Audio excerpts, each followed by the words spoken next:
Good morning, dear participant, esteemed speakers. Today is the day 11th of 2 weeks faculty development program on entrepreneurship, sponsored by Department of Science and Technology, Government of India. Today we have three speakers, Dr. Sanker Mukherjee sir, Dr. Ashutosh Pandey sir, and Dr. Venkata Chakrapani sir. Dr. Sanker Mukherjee sir will deliver the keynote talk on marketing management in MSME, sales, advertisement, and brand building. Dr. Sanker Mukherjee sir is currently working as associate professor in GIBS Business School. He is also a motivator, entrepreneur, academician, and researcher. He has 23 years of rich experience in industry and academia. He worked in very reputed companies, multinational companies. He is founder of social media platform Wisdomania. So we are very grateful that Sanker Mukherjee sir has accepted our invitation and spare his few times to enlighten to motivate all the participant. So we would like to invite you, sir, to deliver the talk. Okay, Thank you. Over to you, sir. Thank you, Thank Gaurav. you, sir. Yeah. Thank you, Gaurav sir, for the words. Okay. I have been knowing Gaurav sir for since long in my Galgotias days. Now it's very much connected with that also. So welcome to all of you and good morning to the all participants. Today I will trying to understand along with you the problem of MSMEs in terms of marketing initiative and advertisement and branding basically. As I am also an entrepreneur, I have a music academy in Bangalore as part of my entrepreneur journey, and also I'm trying to do music therapeutic healing. I'm connecting with a lot of hospitals, nursing homes, healthcare centers, and providing music therapy to the distressed people, to the student even, those who are distressed students, those who are full of stress, employee, as well as now our new wings are coming to play guitar. I'm himself a guitarist, play guitar during surgery. So that also already good officer Amit has given yesterday or day before yesterday about the value of music therapy. On the perspective of, so we have started up with this concept in things. On the perspective of our problem, as we are also comes under one of the MSMEs area. So I'm trying to understand and I would like to brainstorm with all of you that where is the actual issue in terms of developing brand, in terms of taking initiatives in marketing. So let me go through it, my presentations. This is is it visible, Gaurav sir? Yes, sir, it is visual. So basically it's marketing management in MSME, sales, advertisement, branding. So it should be integrated approach.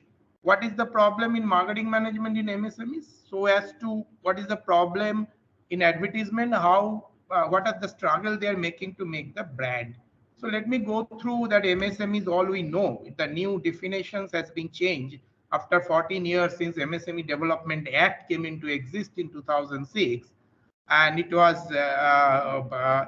under the Atmo Nirbhar Bharat. So 1 crores of investment and 5 crores of turnover. The limit of small unit was increased to 10 crores. An investment and 50 crores turnover. Similarly, the limit of medium has increased from 20 crores from investment and 100 crores of turnover. Government of India on 6th on 2020 decided the further upgradations, revisions of definitions for medium enterprise. Now it's 50 crores investment, 250 crores turnover. So you can understand from the business scale is there. Okay, but that approaches in terms of marketing, in terms of branding, it's still there is a long way to go. Now, this is also the same thing that earlier how MSME. Now, the reason behind is that the contributions of MSME is growing day by day. There was the initial hiccups in 2017 when the demonetizations comes, because it is the backbone of Indian economy. So there are 80% more than that has created a big economy MSMEs. But the problem with MSMEs, there are plethora of problems. Now, government is going to address one by one, but it's the spirit. Now, there are many startups are coming. Many startups are also winding off in a very short period of time. And there are, if even the startups are there also, they are unable to scale it up.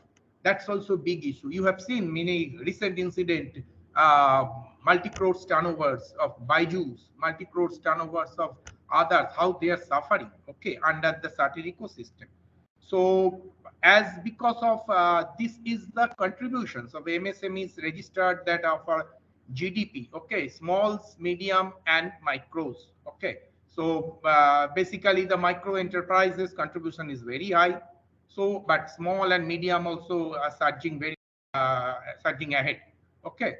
So if I say the little bit of understanding of MSMEs in economy, yes, 30% of MSMEs contributions to country's GDP, which is a whooping amount. Country's overall export, 48%. Okay. Now country's industrial units, 95%. Country's total workforce, more than 40% have been employed there.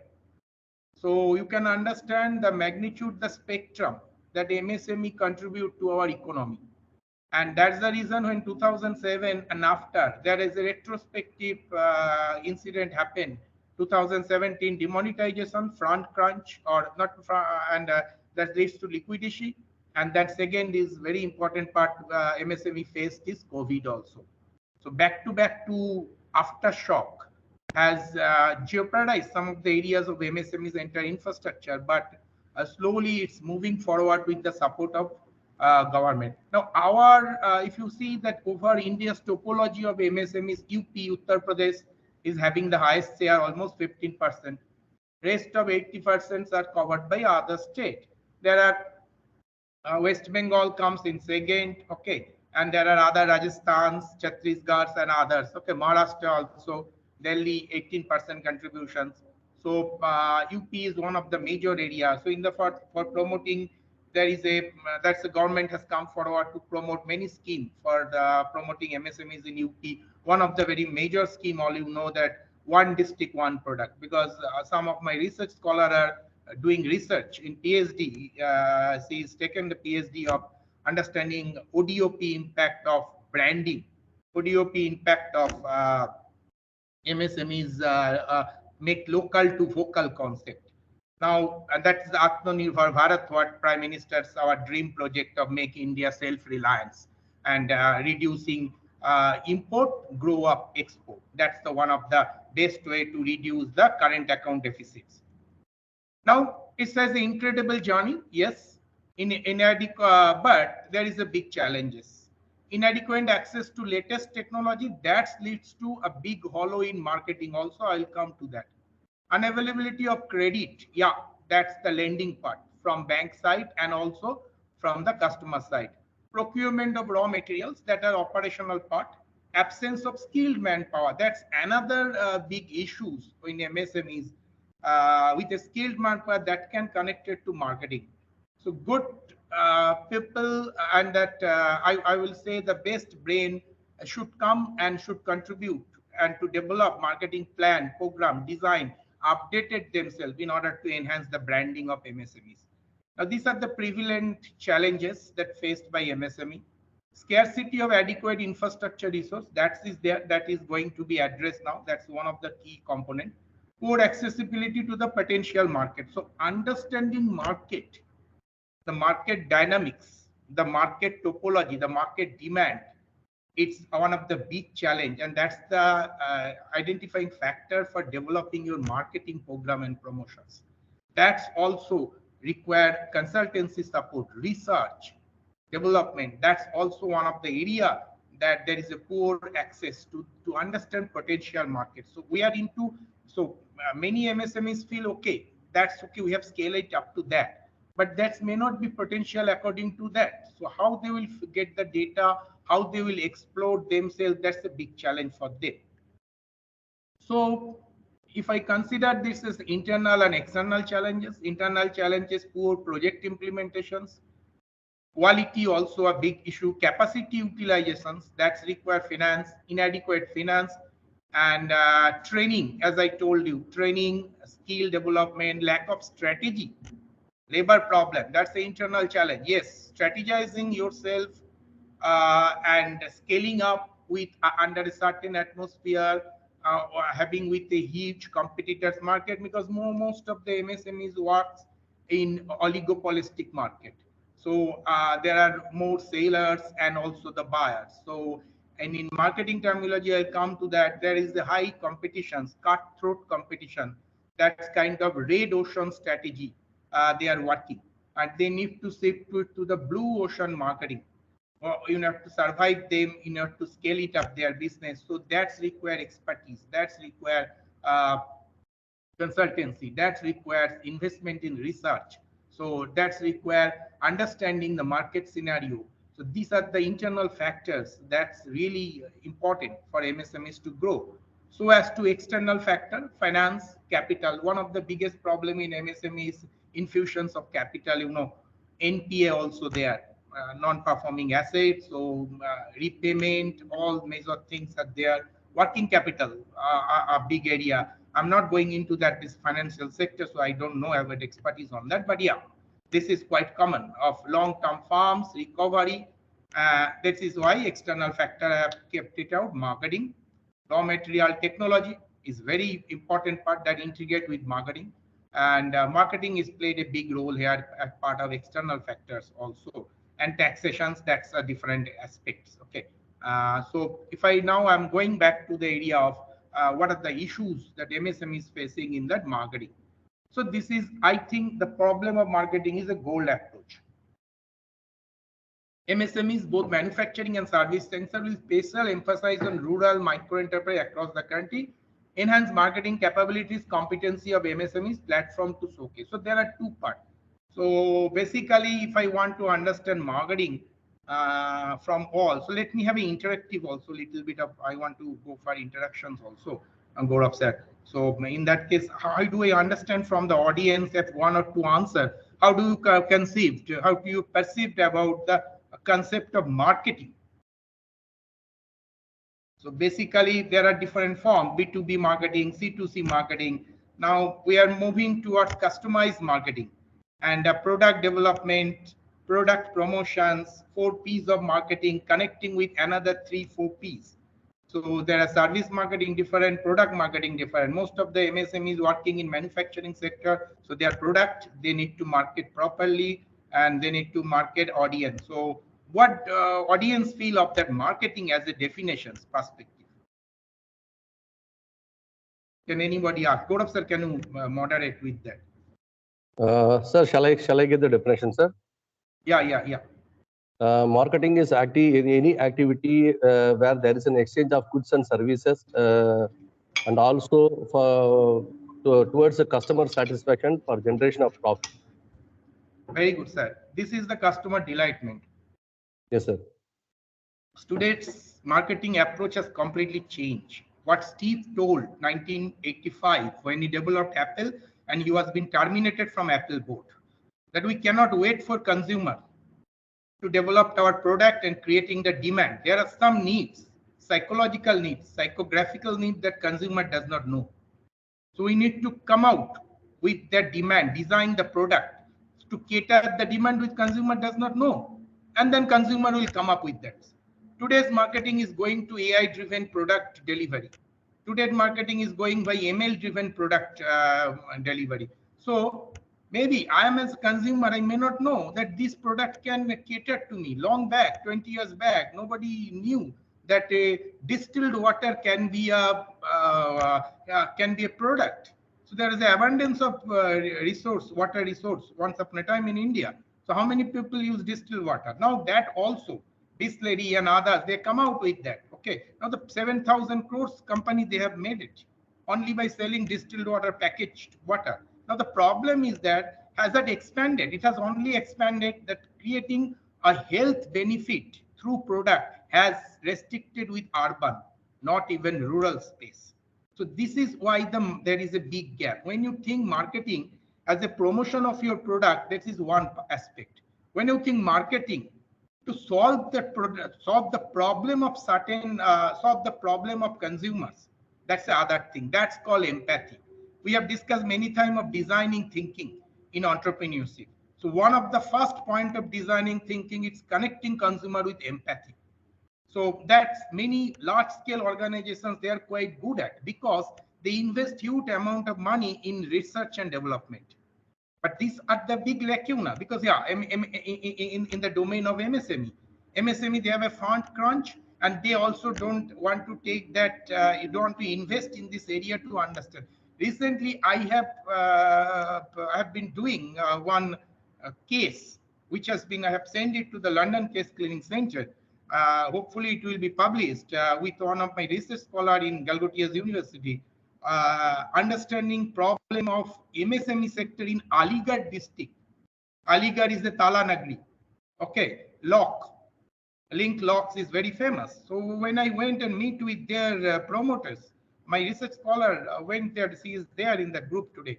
So we went and asked that the data from the promoter. Okay, she is having more than 250 crores turnover. But when where she was the person, the promoter of Linklock, was reluctant to share the data, because he was afraid of that. There is, if I share the data, that there will be a problem in taxation. Number one, that's I told, the internal and external challenge. And when we are discussed about things, the marketing approach, he just denied, no, I don't want to share any things about our marketing approach. Whatever I am very complacent. Complacency, because your turnovers, whatever turnover you are getting, you are expanding 2 to 3%, 10% growth, you are registering every year on year. That makes you complacent. Is I'm good, I'm okay, I'm competing with my competitors. But there is a bolt from the blue also, which was happened in the large scale sector between Nokia and Samsung. Nokia was the market leader. Samsung came from behind, take that with introducing Android, take that Nokia out of the track. So there are many MSMEs. My personal experience with the organic farm, I faced when I did a project with IIM Ahmedabad and that organic farm group, that I faced this thing, that he has a huge base, 8,000 customer base. When I given the consultancy to him, how to expand that business, how to scale up with the government support, even government was ready to give, bank was ready to give, and spend something on marketing, he denied. He told, no, what's happy? I'm very happy. And that's the mental block is there. So understanding what Sir has told, exactly the right, understanding consumer through consumer research, through consumer behavioral pattern is very important, where investment is required. And this is the lacuna in parts of MSMEs. Okay, understanding the culture, I think cultural dimension also come into play. Now, what I have understood MSMEs and my personal experience as an entrepreneur, what I have seen, that investment in marketing. Here is investment, I say, in marketing. So they want return. That's the dimension, the cultural dimension. Philosophy has not been adopted. When I say about marketing is a tool to promote my product, create awareness, and I will get the sales, and then I will stop it. That's a one part of marketing philosophy. But when you say marketing is not only sales, not to generate sales, marketing is to create awareness also, to make something new for the consumer which they don't know. So it's more than it's my tool to get revenue, rather it's the tool to invest for future of my new product. So that's that when you need to compromise with your ROI. So every year restricted of ROI of marketing, particularly MSMEs, that I spend 2 lakhs this year in marketing, I need to generate the revenue at least 10 times or 15 times. That approach is very much prevalent. So that's we're unable to get rid of from this cultural dimension of marketing. Training is one of the major issues. There are unskilled employees are there. Even there, in the department, there is no restricted marketing, and all departments are same in marketing and sales. And you know, marketing and sales are completely different. It's the Atlantic Oceans versus Pacific Ocean. So completely different in their approach and others. So most of the MSMEs you will see, there is only who are working in marketing, who is developing and designing promotional activity. He also going to the field and making sales. That's a big issue. Competency is part of that, your ability to make things doing effectively with efficacy. As I told, research and development, there are lack of fund in research and development, and also creating infrastructure for research and development. Consultancy, even in that case, I am going to say this, when I in the Aligarh district, that case, when we are approached, we have given them a solution that your marketing approach is old, conventional, and orthodox. So why can't you take a help of a consultancy? Local consultants are there.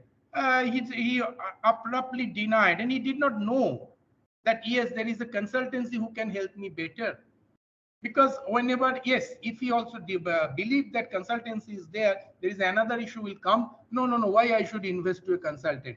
I will take my own family member as a consultant who will suggest me, and he has suggested me what is good.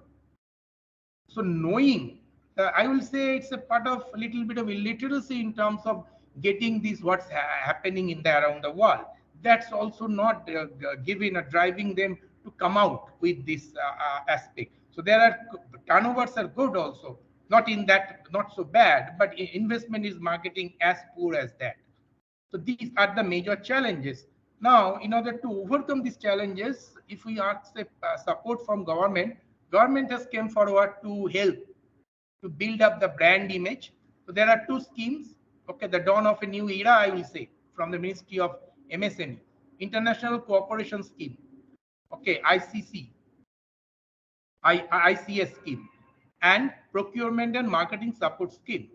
That are the two schemes government has initiated under the Ministry of. I will share the entire details of the scheme later. So scheme number 1, under International Cooperation Scheme, Marketing Development Assistant, MDS scheme has developed by government under the Ministry of Small and Medium Class Enterprise. And number 2 schemes, capacity building for first time exporter. So one of the major contributions of MSME is export, and that export is the backbone. Okay, now when Atmanirbhar Bharat, what we are saying, we need to export more, import less. So then we need to think, you are selling a product, indigenous product, to the foreign soil, to the overseas. So that's require a lot of challenges to be addressed. That's require a lot of skill enhancement. That's require a lot of updated outlook in terms of developing your marketing strategy. So so this is one of the major area governments come forward to share their expertise, creating a platform so that they can share. I still remember when I speak with students and others about MSME, long back in 1893, Swami Vivekananda, when he was very popular in Chicago, in US, for his maiden speech of religious form. He was astonished to see the demand of Indian goods in US market in that point of time, 150 years back. When he came to India, he tried to convince his disciples that create some product, Indian arts, Indian craft, and give it to me. I will sell in US market. There was another lad, the Rabindranath Tagore grandfather, Prince Dwarakanath Tagore. He had 7 sheep. I'm talking about during the Raja Rammohn Roy period, during the Sati in 1700. He used to send Indian salt to UK market. So the export policy, you could go back to our Vedic age and other, you will see there is the MSME concept was there, and there was many of the exporters and the high demand. But how to cater, how to scale it up, we failed to do so, except the Ayurveda. That product we have really crafted out very well in international market. So any product that will reach to international markets and create a demand to international market, that's require a robust marketing strategy, and there is a lacuna. So capacity, and that is so that the reason, in order to bridge this lacuna, the government has come forward to the second scheme called Capacity Building of First Time Exporter, CBFT. So what about the MDS scheme? Participants of MSME delegations of industry associations and government organizations involved in promotion, international exhibition. One of the traditional marketing approach in MSMEs does is called trade fair, road shows in international markets. Okay, buyer-seller meets in foreign countries for exploring potential market, for seeking joint venture, JV, Awareness, last technology, physical and virtual. So this is the platform government is developing to facilitate the organizing international conference, summit, workshops, seminars in India and them relevant to MSMEs by industrial associations and government organizations, organizing mega international exhibition, fair, buyer seller meets, conference, summit, that's are all part of. Participants from ministry level, they are organizing, Ministry of MSMEs, they are organizing events and they are taking the Indian product over there and trying to make their awareness in part of. There is the idea model in advertisement is very famous and trying to require a put platform, okay, awareness and identification. So that's is the first cornerstone of success of marketing. So that MDS scheme is providing that facility in order to make this thing happen. Now, second is CBFT, capacity building for first time exporter, reimbursement of registration come membership certificate charges fees. This is for first time exporter. Okay, those who coming to in that domain of export and they don't know the pathway, the revenue, they are being incentivizing by giving some relaxations in taxes, fees and certificate charges, and that they are also now government here is working. I will say this is a radical reform. They are going to take it. Now they are encouraging the first time exporters to set up a satellite unit in the foreign country, which has a high demand. And they are connecting with some consultant to understand the market demand of that country, to understand doing the research or the ethnographical research, understanding culture of that, understanding the habits, understanding consumer behavior, everything, and get the report, develop the product, and helping them in part of consultancy.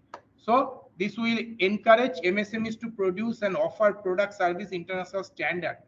Now, all you know, Indian product, particularly there are a few products. Recently, there is a big turmoil happened with the Dabur pharmaceuticals.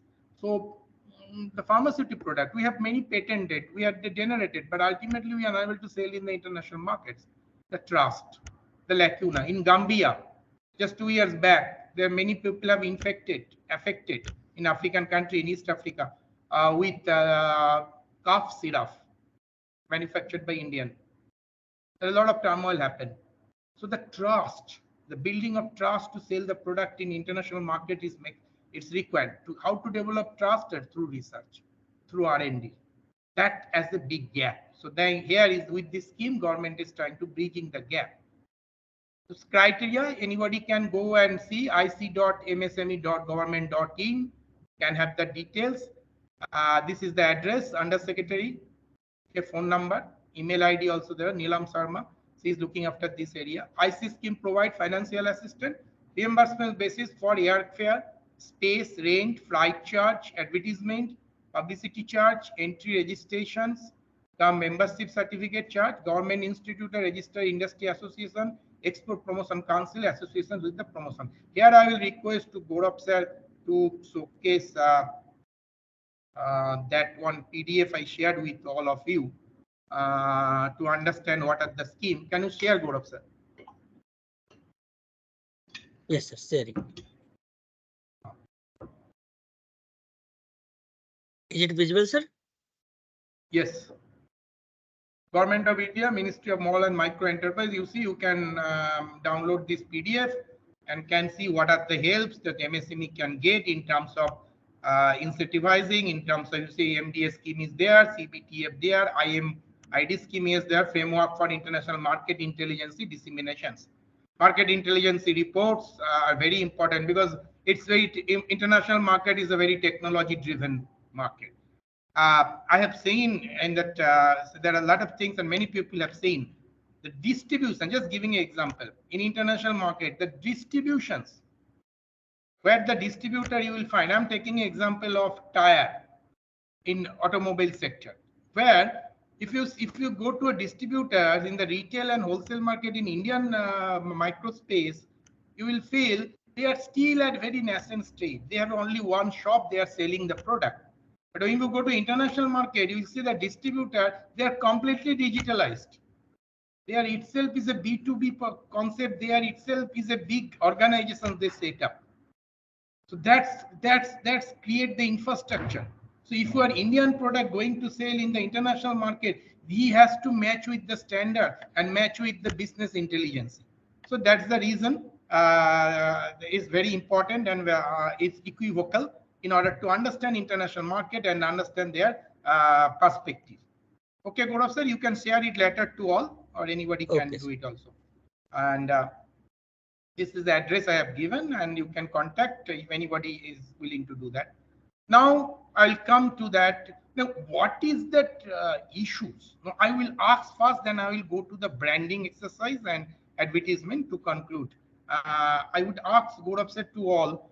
This is, I told you, the gap in understanding marketing, taking initiative in marketing, and creating campaign management for international market as well as domestic market. From the participant, I would like to know where is the catch? Are you understanding the gap in marketing? Can anybody answer? Where they need to develop? There is a problem in marketing approach. In which area of marketing approach there is a problem, you can guess. Gaurav sir, can you take the answer from them? Yes. So yes, From sir. customer Participant can unmute themselves. Sir, from customer relationship, from maintaining the customer relationship. Yes, sir. Very good, sir. Thank you. Maintaining the customer relationship is technology driven now in international markets and as well as in Indian market. So the gap is here in understanding customer development and customer interactions, execution through technology is very important. This is a big gap. Yes, absolutely bang on target. What is the other view or participants' view?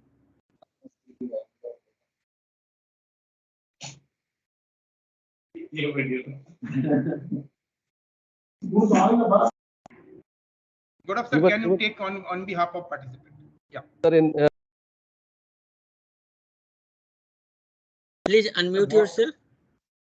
Voice is not coming. Sir, cultural indifferences between the two countries is also one of the problem in developing the marketing, sir. That is also a problem. Exactly, sir. That's why I just mentioned. Marketing, yes, investment is marketing require culture, organizational behavior. Yes, sir. More than ROI. Yes, if sir. I invest in marketing, that's the reason, understand that it's not MSME, but Apple. Apple is still the leader in the area of data security in mobile. Now we are thinking about data security. We are going to trustable AI. We are approaching to now recently Indian Parliament 2 days back, I think it has been placed, no? The first time. Okay, data protection bill. It was long back in GDPR in European Union. But Apple took this data security and developed their marketing strategy by creating awareness to the consumer about the threat of data security for tomorrow in 1980s, when nobody thought of that. So you are absolutely right that marketing myopia, there is a concept. Okay, myopia is a disease of the eyes. It's a lost vision. So I think there is a problem in vision. So I want a precise answer from you.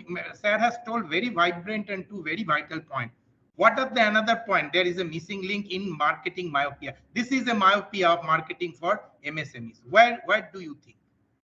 I would like to ask from all of you. Very important for to know.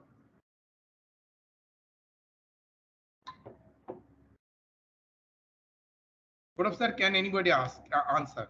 Very critical things on the perspective of MSMEs. Yes, sir. Actually, participant can unmute themselves. So we are requesting all the participants, please make the session interactive. Because many people have participated. How many participants are there? 180.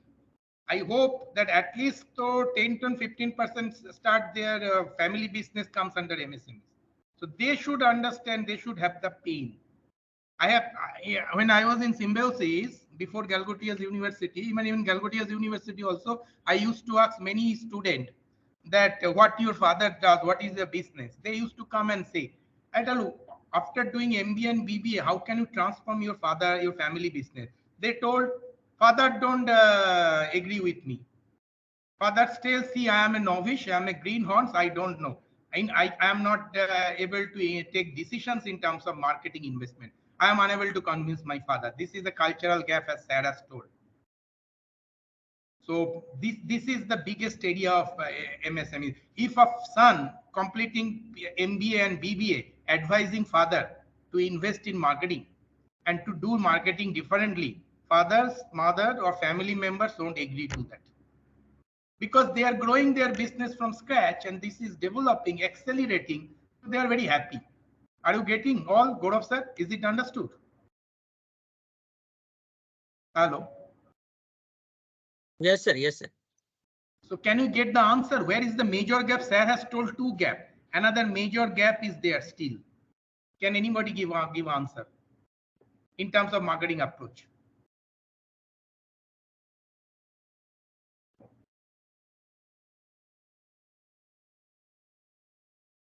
Sir, innovation, sir. Innovation part. I will say disruptive innovation, sir. Am I right? Yeah. Yes, sir. Because innovation is the one thing that is a main failure for many of the companies, because when they are not able to adapt the innovation. We can give an example like a Nokia. So as you give the example Nokia, so in international marketing, people, the customers or consumers, they always go for innovation, and innovation is the thing that always gives a sustainable marketing. So I think innovation is the one problem that has to be addressed in MSME. Exactly, sir. I am also completely agreed upon with you. That is, innovations happen with culture only. Out Yes, of the box think, out of the disruptive innovation, I will say, out of the box thinker always fail. yes, sir. Can you listen to your son and invest money to your business and you fail? Won't you slap your son? Faster. Slap means when you reprimand your son. It's highly Okay. possible. Yeah, highly possible. So But there is a old trend, sir. All peoples are want to study to get a job. The people are not want to take the risk. how many fathers still in Indian culture? I'm giving a small example. It's a real Yes. life story. Three of old people were visiting in a park, morning walk they were doing. So two people, they were very bosom friend. One friend one friend came from US, met it first time after a 30 years gap. He was asking to his Indian friend that what's your son-in-law is doing. Well, I have 3 son-in-law. So first son-in-law is a engineer. Second son-in-law is a foreman, mechanical. Then third, I'm really afraid of my third son-in-law. He has no job. He's not employed. Then that another friend told what he does, or what the other 2 son-in-law does. He told that first and second son-in-law is working under third son-in-law's factory. Okay, so how do we think that cultural crisis? Okay, both are engineer working with under the third son-in-law's factory. So my question is the same in cultural aspect. When we are trying to invest in marketing, my son has a brilliant idea, but it may not give result immediately. Can I have the guts and grits to invest in marketing, knowing that the profit won't come, but awareness will create? That will give me understand the market and bring out that research. This is called disruptive innovation. There is a concept called jugaad. All we know, frugal innovation. Many of the startups started with frugal innovation. Even the aggregator, Oyo, Ola, Uber, Bangalore, where I stay, it's completely apps-driven economy. New apps are coming every day. Blinkit, last time delivery, all are they are spending huge amount of marketing in order to promote the idea.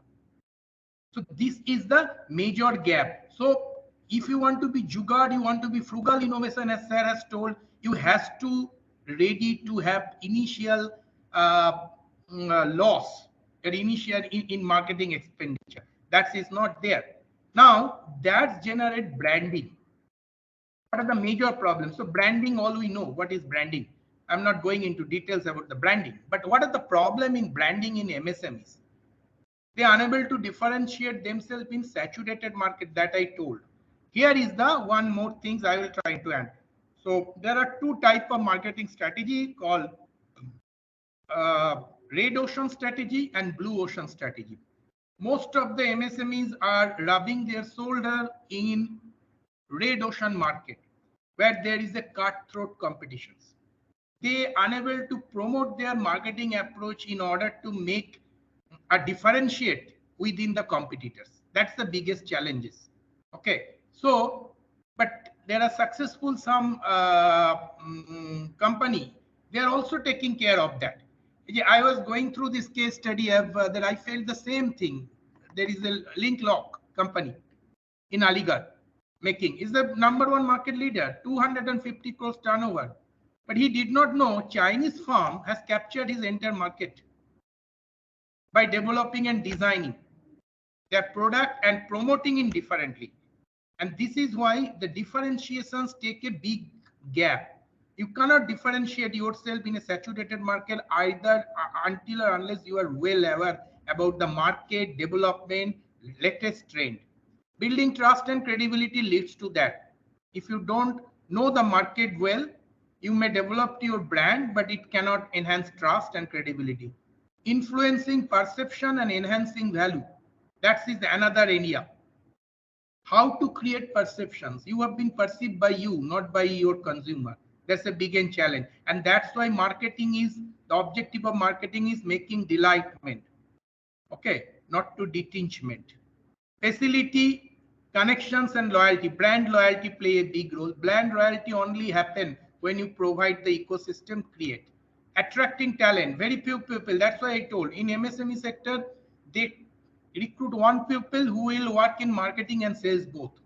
See, always remember sales is a unidirectional. In India, the culture is not there like foreign country or in the bricks and mortar outlet where salesman will play a role of a consultant. Here, salesmen in Indian's market still has a role, and that's why our society has a different notion about salesmen. That salesmen are just selling the product, whatever product they get available with them, they sell it. They don't want to understand the consumer need and don't sell the product according to the need. That is the biggest problem of expansion of Indian insurance sector. Okay, mis-selling. So, but in the MSME sector, they will create sales and marketing both. One person or two person will operate in both.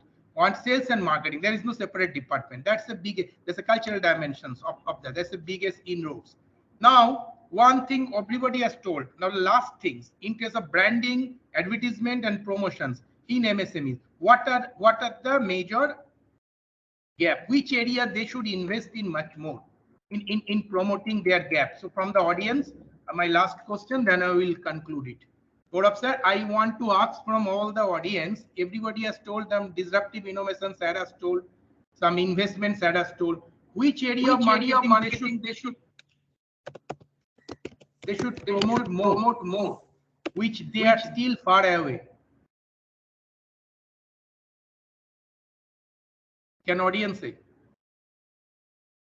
Gaurav sir, can you take the audience feedback? Sir, I think Yes. branding.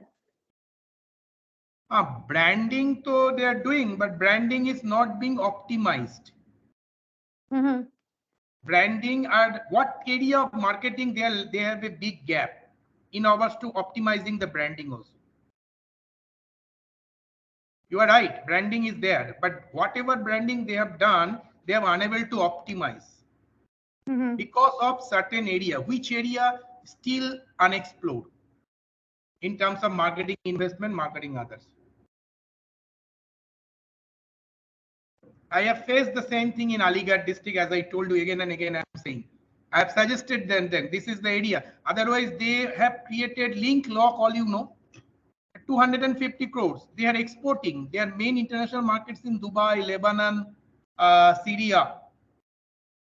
But they still unable to promote their product, and they did not know there are huge competitors are gripping them. There is the erosion of market share started happening because other competitors has invested marketing budget to that area. They could not do it. Which of the area? Guess it. Without that, marketing, branding, advertisement cannot possible now. Good of sir, 2 minutes. Can I get an answer within 2 minutes so that I can conclude and I will take the Q&A? It depends on participants, sir. There are, I started 180, now it is Yes, sir. reached more than 200. Double century happened. Participant number is 200 now. So there are a lot of scopes. Sir, it could be design could be the other area. Hello? What up, sir? I'm Can saying you? product design, like design thinking, as you said, that Chinese market has explored the area. Is it Jagriti, madam? Yes, sir. Yes, sir. Hi, madam. Okay. Hello, Yeah. sir. Yeah. Hello. Yes, product development is the area, but you know the new approach of product development has come. So, which I mean to say, which area? Product development was there in long back, 1990s also there. Yeah. Sir, digital marketing. Yes. Who is that? Who is the person? Sir, Dr. Shilin Kumar Singh. Thank you, sir. I'm Yes. just scouting for this answer only. Yes, Okay. sir. This is the big gap. This is a big lesson in digital marketing. I faced it. This is the digital marketing area. Branding, digital branding is not there. Social media presence is very low. Content marketing is extremely poor to say. Email marketing is not there. Video production, search engine optimization, the backbone of digital marketing. No. Web designing, another pitfalls. Apps development, SME. Just tell me from your own concept, how many SMEs they have their own app? How many SMEs has their own website? How many SMEs do SEO? How many SEO? These all. Without SEO, you cannot enhance the brand now. There is a model, just I'm saying, there is a model I used to, I'm a digital marketing professor, so I do the practical things with student. Now that's a concept called robo model. Anybody know? Gaurav sir, can you get to know from them? Robo, R-O-B-O. Anybody can give answer. Gaurav sir, can you take the answer? Yes, you can put in the chat box also. Yeah, I want robo. I want to know to that answer of what is robo model, full form of robo. Robo. I'm putting in chat box also. Is it automatic, like automation kind of thing? Like you can send a SMSs and promotional calls and this kind of things. No, Automatic. sir. That's called automation. There are many. What is robo model? Sir, is it like researching online and purchasing online? Thank you, madam. KV Manju, madam. Am I right? Dr. KV Manju. Exactly, Yes, madam. Exactly. Robo is research in online, buy in offline. Okay. So you know that these consumers are digital consumer. We are into the space of digital economy. So our main consumers are even in lock. I say they told student don't purchase lock. I told them student purchase lock from digitally first. You know, in automobile sector, robo works. There are visual merchandising, AR, VR, augmented reality, virtual reality, metaverse. They play. Apple comes with a product phone now with a metaverse technology with a AR VR. I started in last 1 year back in my Bangalore. I had a restaurant in Bangalore. So I started there in the VR with introducing robot. Okay. Now I am seeing in the Bangalore, most of the restaurant they're trying AR VR. Small restaurant, they're trying AR VR. They're supplying idli dosa through the robot. And by creating that utilizations of the products, design and development. So most of the consumer are now research about the product or service in online, particularly in when you're going to buy a car. Most of that. So it's a car is a large scale sector. I'm not discussing, but small, even your toothpaste you buy is a local product you buy. You will search in online. So if your SEO strategy, search engine optimization strategy is all not place, if your digital marketing strategy is not in place, you will lose that consumer. So this is one of the major area. I think you are absolutely bang on target that this is the major gap in digitalization in that. I know many consultants are working. One of my friends is working also to digitalize. Here require huge investment, technology transfer, automations that require investment. Yeah, I know. Why they are not adopting? As it that they don't know? Maybe they are not into research. The major gap in MSME is they are not into research. So I will say to solve this problem, there is a solution. What is the solution? Integrated marketing communication can be a game changer. What is integrated marketing communications? Advertisement is nothing but a communications. How to communicate your product and service with different channels. So now there is a model called, all we know, that's called omni-channel, OMNI. Okay, so you should be bricks and mortar as well as virtual. Now you have developed a product. There is a EOM, electronics word of mouth communication earlier. Now, sorry, a TOM, traditional word of mouth communication. Consumers speaking about their product, service after using it to other consumer. But it has transformed now to EOM now, electronics word of mouth communication. What reviews you are giving in social media, what picture you are posting in social media, all are EOM under UGC context. UGC means user generated content. So your content marketing should be very good. What content? What are that? Your video, your podcast. You should be in all channel, including media, including Clubhouse, including Facebook, Twitter, everywhere. And how you communicate with them. What's your target audience? That's the very important. These are the strategical point of view. These are the marketing dimensions point of view. Marketing strategical, marketing campaign development, digital campaign development strategy, and as well as offline campaign development strategy. Both has to amalgamate, both has to sync with one another, and that's the answer for MSMEs. So these are the big gap, and I think government is supporting. Until or unless this area will be explored, international market for MSMEs will still a long distance dream. So this is from my side for today. Now I'll open. I have almost 5 minutes are there, Gaurav sir. I've taken a little 5 minutes more consumption. I have interacted also with you. I am ready to take questions now for 5 minutes. Yeah. Thank you so much, sir, for this interactive session. Although several participants have interacted, but the session is also open for the question answer. If you have any doubt related to marketing management, so there are participants are also related to anything. Because Sanker sir can answer any query. No, which is under my capacity. That I can. Yes, sir.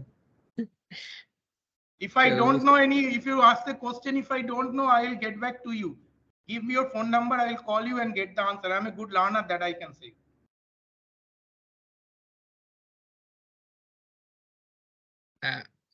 Sundaram sir, you are not audible.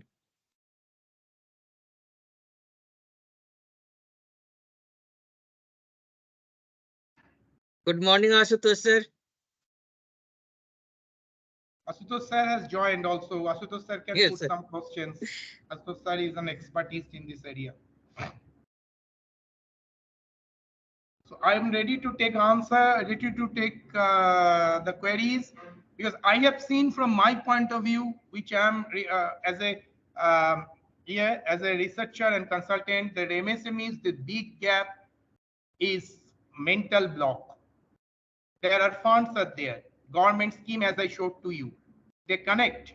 There are prime ministers, that project, you know, Mudra, MUDRA, Yojana, okay, 10 lakhs is going to give. But when MSMEs take a money or investment from bank, they put it more about capital expenditure, or they're trying to make it more about their working capital management. but a very meager amount they invest in marketing. Even they invest in marketing also, they will ask immediate return. So ROI, return on investment on marketing, they don't do research, the ground level research, because product development, what Jagriti madam has told, that product innovations, product development, and Sarah has told, disruptive innovation, that's only happen, and particularly international foreign market, when you have sound research data. Otherwise, your marketing strategy, be it digital marketing strategy, be it offline marketing strategy, will miserably fail. Because you will target wrong audience, right product, right audience, wrong product. Until you don't know the demography, psychography, the ethnography is very important to understand ethnography. That's called cultural dimensions. Okay, if our 65% of our populations are youth, okay, in our entire population dynamics, we have suppressed China, but one strategic advantage we are over China is that we have a more youth population. We will going to face in 2050 the same thing what Japan is facing now. And that's the reason you can see Japan's economy, it's a digital driven economy, but it is reducing. And India will going to surpass Japan in the third largest economy in very soon, only because of a digital driven consumers. So these are the things we need to understand. We need to develop design, product and service on that. Service sector, startups, they're coming with I was going through a startup, one 16 years lad. He got 37 crores last week. I was there from the investor with a very unique idea. And he is promoting that idea entirely from digital marketing. And he said, I cannot share you the idea until it is coming to the market. But it's absolutely mind-boggling. A 16 years lad. So this is our IP of the country, IIP, intellectual properties. That they are creative thinker. They're out of the box thinker. So they require a substantial backup, as cultural backup. Even they fail also. Let them fail. They will come up with another idea. It should not be like Byju's. Okay, you have seen one more major thing is the startups are promoting their brand much more than that of financial health also. That is a major concern also. Okay, you have seen the most of the data when Flipkart sold to the Bini and Sachin, okay, the founder of Flipkart, they sold their business to whom? Walmart. The same thing happened. They developed a brand so that they get huge amount of money. Now they are in loss. This is also we need to take care of that. But marketing investments, particularly startup and EA, has to change in a multifold. That's all. Gaurav sir, I think Yes, any questions? No, is there? So I'm still available in my LinkedIn's and my email is all there. Phone numbers is all there. I am a part of Galgotia also. Very much. I never feel that I am not in Galgotia. I always stay in Galgotia. So that's all from my side. Thank you. Thank you so much, sir.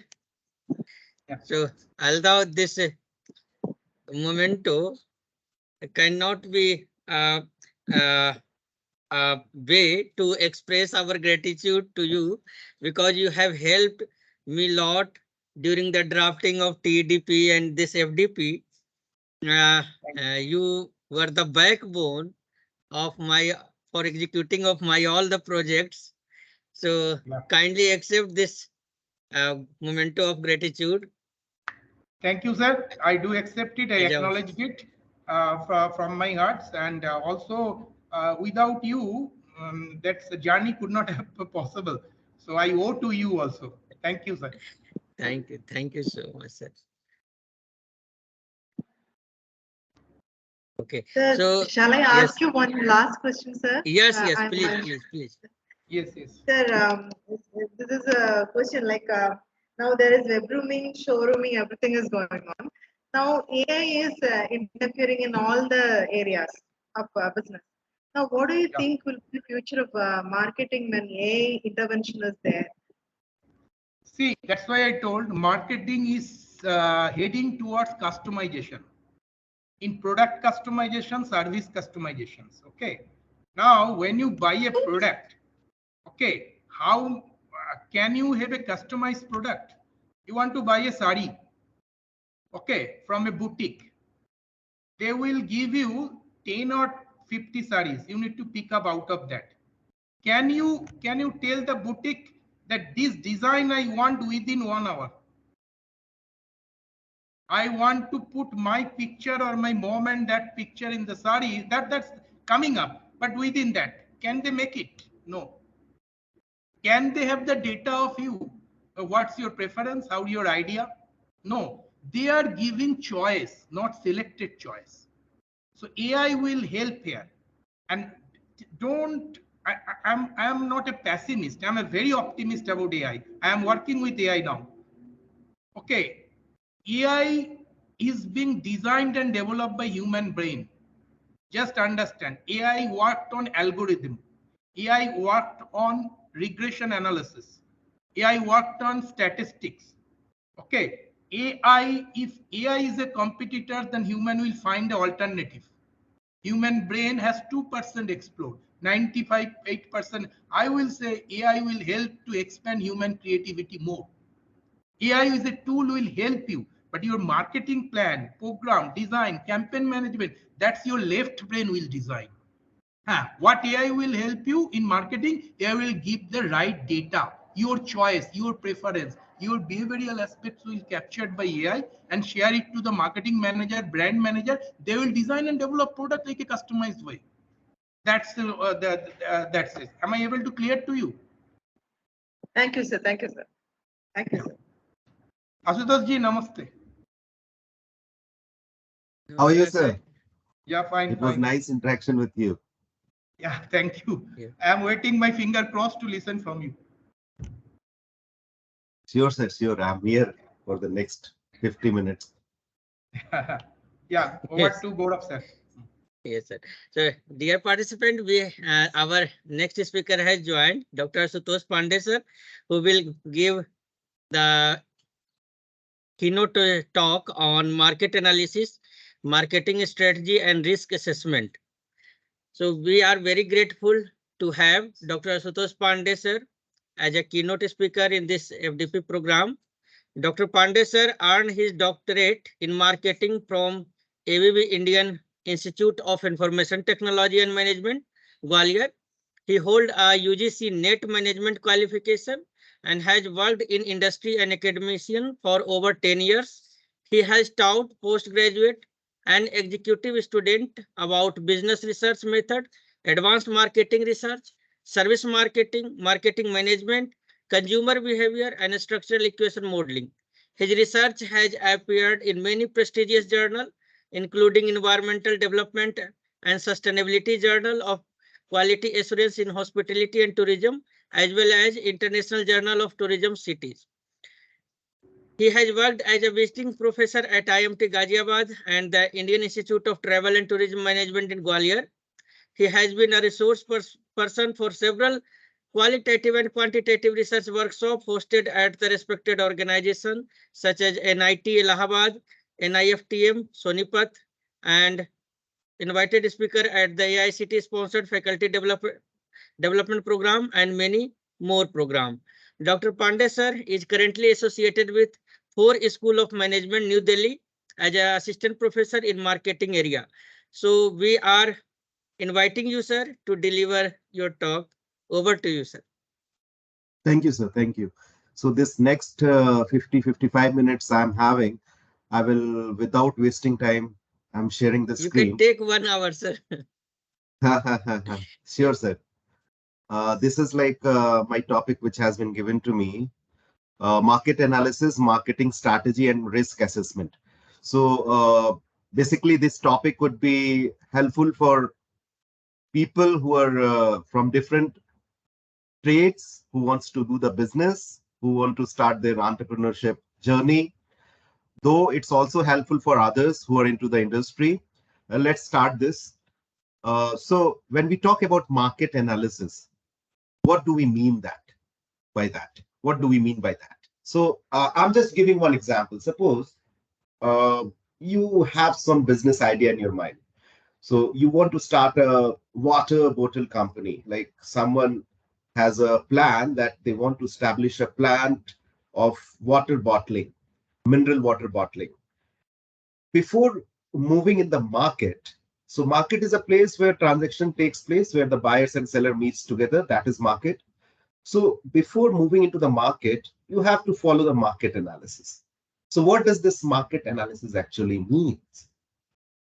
Market analysis means that you need to confirm whether your product has a demand in that given market, whether there are customers of water bottle in the given market, whether the environment is conducive for entering in that market, who are the competitors. So all these comes under market analysis. Now, if we talk about the marketing strategy, you have to go long. Your business is not for a day. Your business is not for a week or a month. So your business is for a longer duration of time.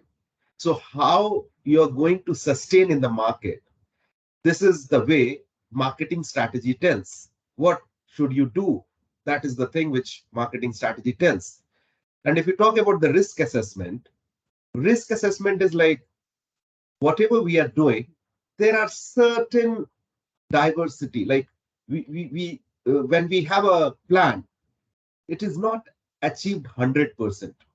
So how much you are capable of achieving it? What are the various factors which may affect your plan achievement?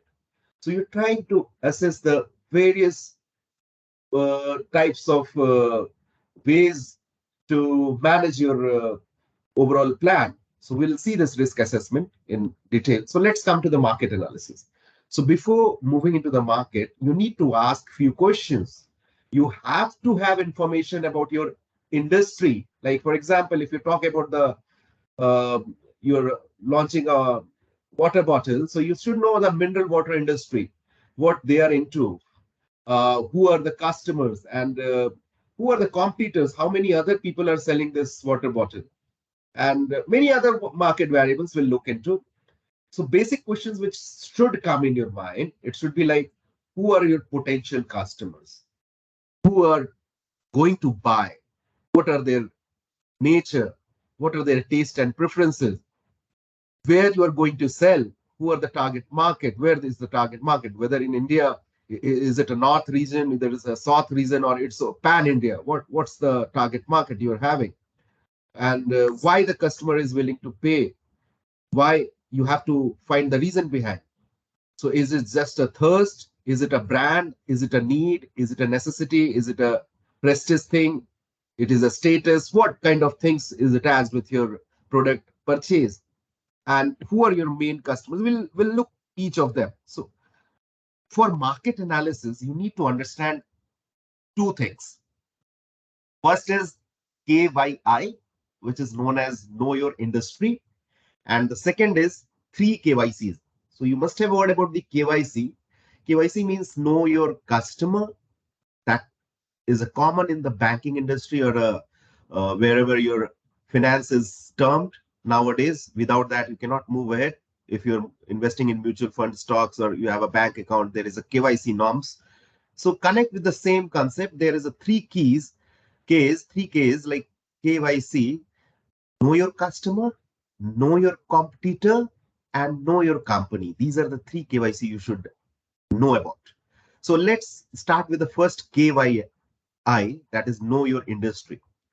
So if I am going to launch a water bottle plant and I want to sell a water bottle, I want to understand about this industry, water bottling industry. Overall, first of all, what is the scenario in India? How much market is occupied by the competitors? What is the future growth trend? Means, are the policies good to go? Are the land good to go to launch this business? What is the industry life cycle like? Life cycle means each of the, like, we are the human being. We have a life cycle. We start with we are born as a child. We are nurtured as a kid, and then we become teenager and move through the various phases of life.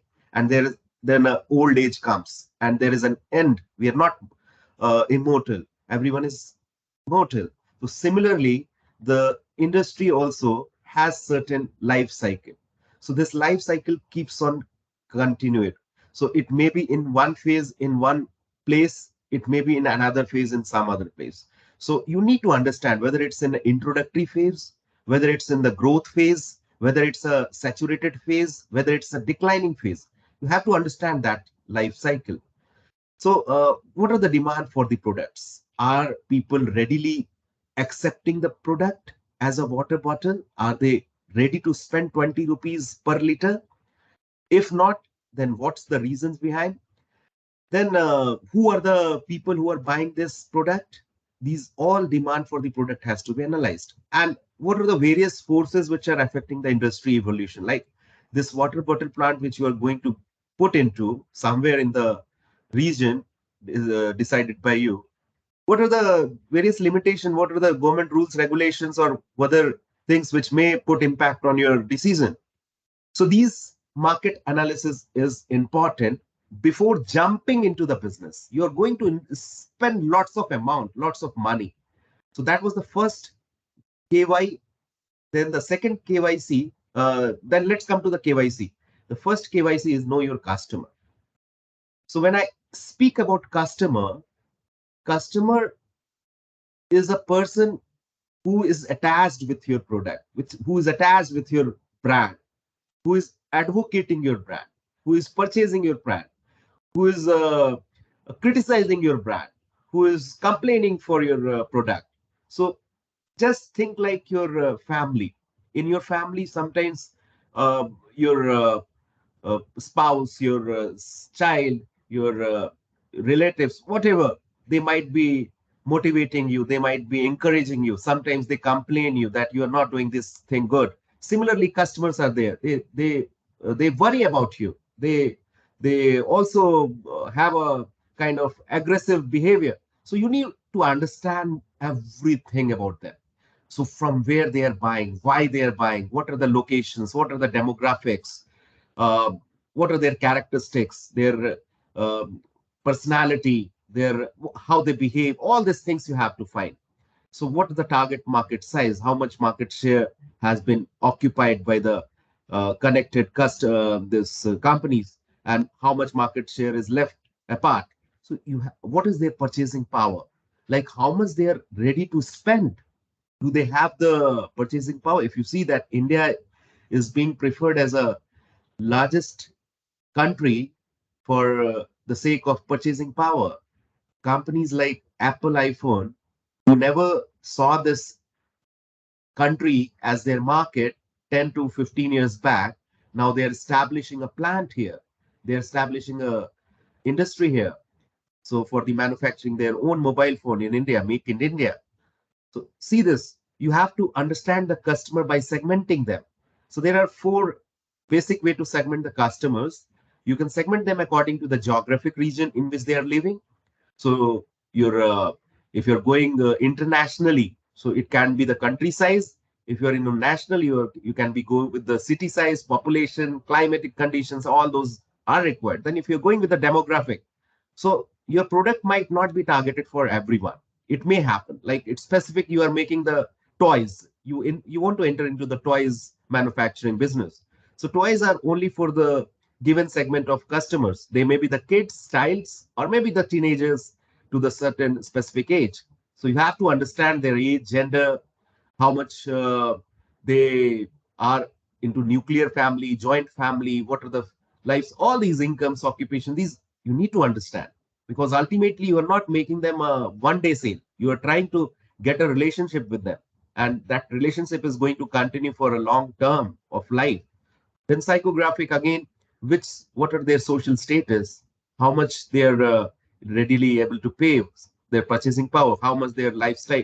Lifestyle means in a day how they spend their life by consuming the various things like going to the malls, going to the different places, uh, going for how much they save. All these things you have to understand about their approaches. So these all approaches, when you have understood, then you have to make a buyer persona. So your buyer persona means you are creating a template where you are able to understand your customer. So suppose this is a template example.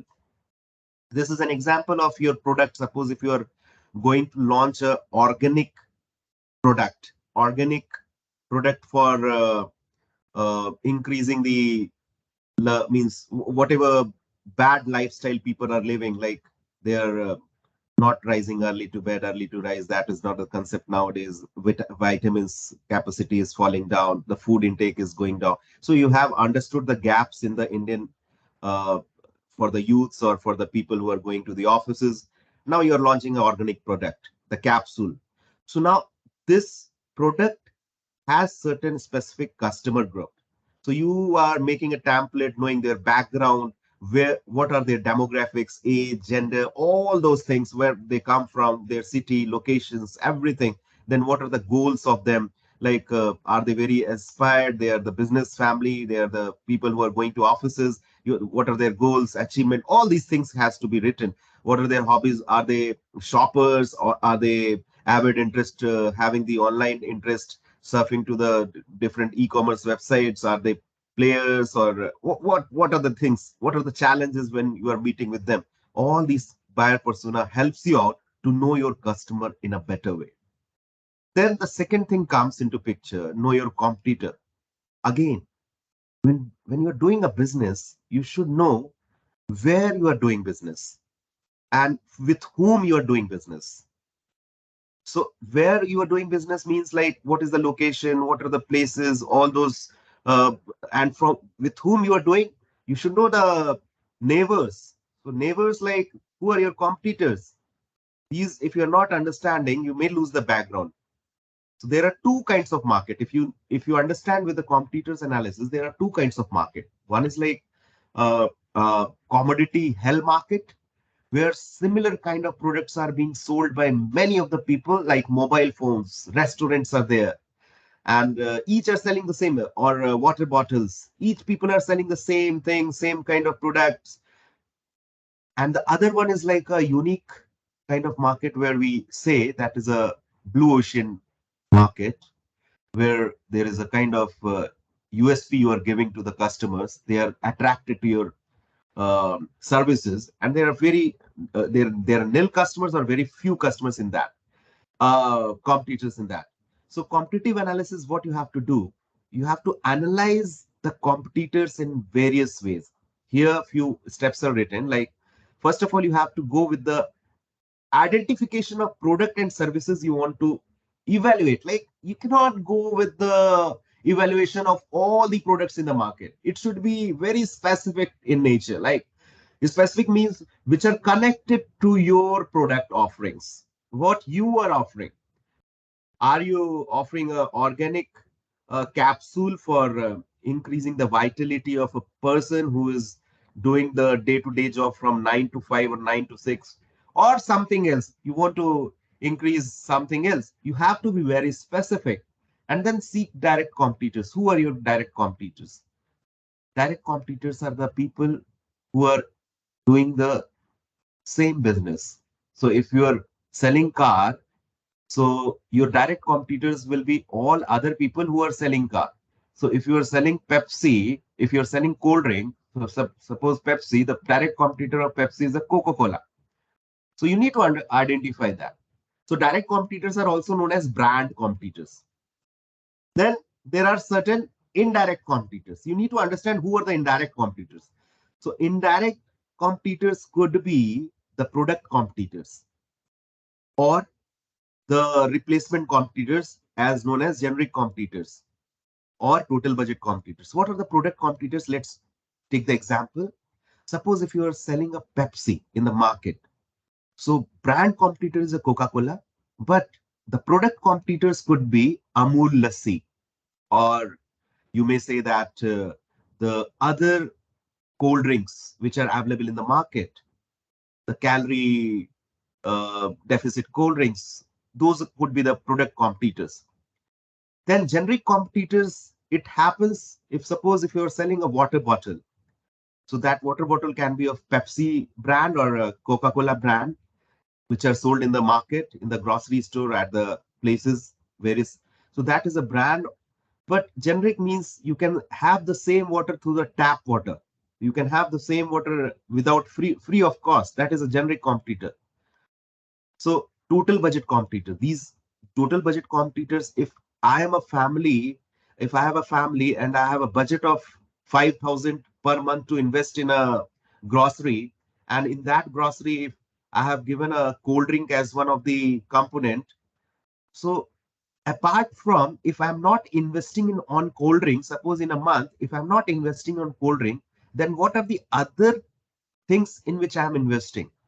So that budget, if I'm putting into the uh, snacks, biscuits, those are my total budget competitors. So you need to understand. So if you're going for the water bottle, so you have to understand who are the direct competitors, who are the indirect competitors, what else people can perceive. And then you have to start making a report of each of them, how much they can influence your business, how much their market share is, how much they kill your business. All those written analysis has to be done. And then you can execute the changes as per the available data. Suppose if you find that there are more brand competitors, product competitors are less in number, generic competitors are very few places available. In the public places, if I go into the malls, so I need to purchase a water bottle. So though there is an option for free water, but I need to go very far away for getting the free bottle water. So that's the thing which you have to understand all these things and then track your result. Then third is know your company. So know your company is just like you're doing a business. Before doing the business, you should understand, is it feasible for me to do the business? What are my debts and liabilities? How much cash I have? How much inflows I will get? How much outflow will be there? And who is going to fund me, whether it's my own money or I will have to take a bank loan, and how long I can survive, what will be the break even point, how much time I will take to achieve the break even point in case if I am serving a particular group of customers. So all these your internal things, your stakeholders components, you have to analyze here. Then if you see, these are the common benefits of marketing and this analysis which you have done. It helps to reduce the risk. It helps to target the current customers who are willing to purchase your product rather than um, scattered approach, rather than just going here and there and targeting anyone. Then you'll be able to project the revenue on the basis of the events. And also it is helpful for making a benchmark. So you are setting a benchmark that this is my benchmark. I would be able to make this much amount of money in the next year once the performance comes into picture. And you learn from the past cases. Market analysis also helps you to understand from the past cases, like what are the mistakes made by other competitors, other launching who maybe there are certain many projects, water bottle projects who have failed in the market. You have to study why they failed. What was the reason? Was it poor branding? Was it poor customers location, targeting customers, or what was the other reasons? And then you optimize your spends on the marketing activities. These are the same things which we have understood. It has been arranged in some order. Like you have to determine your purpose, objective, what business you are into, you want to target. Then you have to research that industry. You have to identify the target customers, your competitors, and then you have to gather few additional data like your policy related matters, your other which may impact externally. Then on all those data collected, you have to make analysis, report your feasibility, and then you have to start. Then the next term comes into marketing strategy. So this term is actually the part of market analysis. It is not done in an independent way. It is ongoing approach. Like marketing strategy is not a approach which you have to do at a beginning or at a mid or at an end. It is an ongoing process. You have to start with the decision making approach from the beginning itself. So how it is done? When you are in the market, you have to understand how to survive. What are the sustainability approach? So before moving ahead, I would like to break this term marketing strategy. Marketing, actually, if you define it in a few words, simple words, you can say meeting customer needs profitably. So when I'm saying meeting customer needs profitably, it has 2 points here.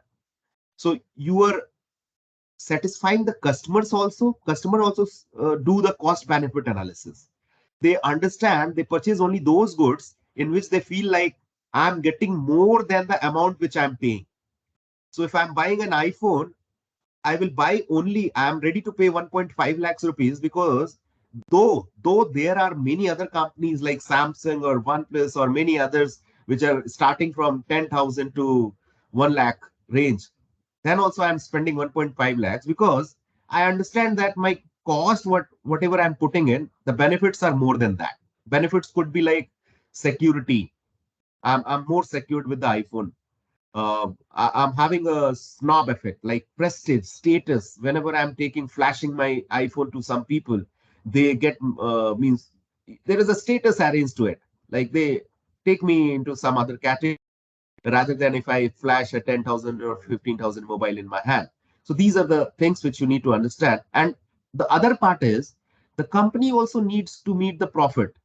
So they are not selling at a, they are not doing any social service. They are also doing the profit. So that's the way when marketing is defined. And if you talk about the strategy, you're doing a business for not a day. Again, I said the same thing, a week or a month. It's for a long duration of time.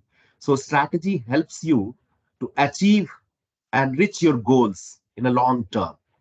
So these marketing strategies are various ways which we'll study.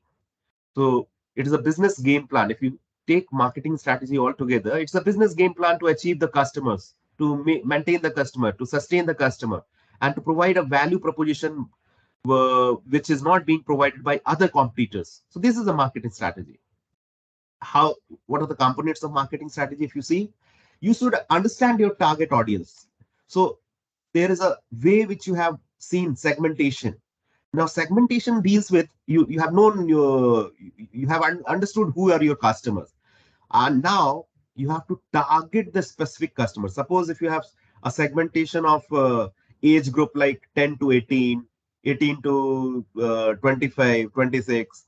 So are you going to target 10 to 18 or 18 to 25, 26? So 18 to 26 could be your target customers if you are launching a tech savvy product, which people are more involved. These youths are more involved. So you have to understand, you cannot target randomly anyone. I will give you one example. One example which was targeted, all of you must have heard about Kellogg's cornflakes. When they came into the Indian market, they targeted the adult people who were office going people, those who were people had a breakfast early in the morning. But while targeting these people, they forgot that what is the Indian culture. So they targeted a product which was not matching with the culture of the nature of the people. Like they used to have the heavy breakfast. Indian adults used to have the heavy breakfast, like chapati and all those things, milk, all those. And later on, they targeted again the same product for the childs, for the kids choco kind of they launched, and then they revived it again. They made it more specific, like health conscious. So people who are health conscious, they retargeted their product. So this way you have to understand who are your target customers.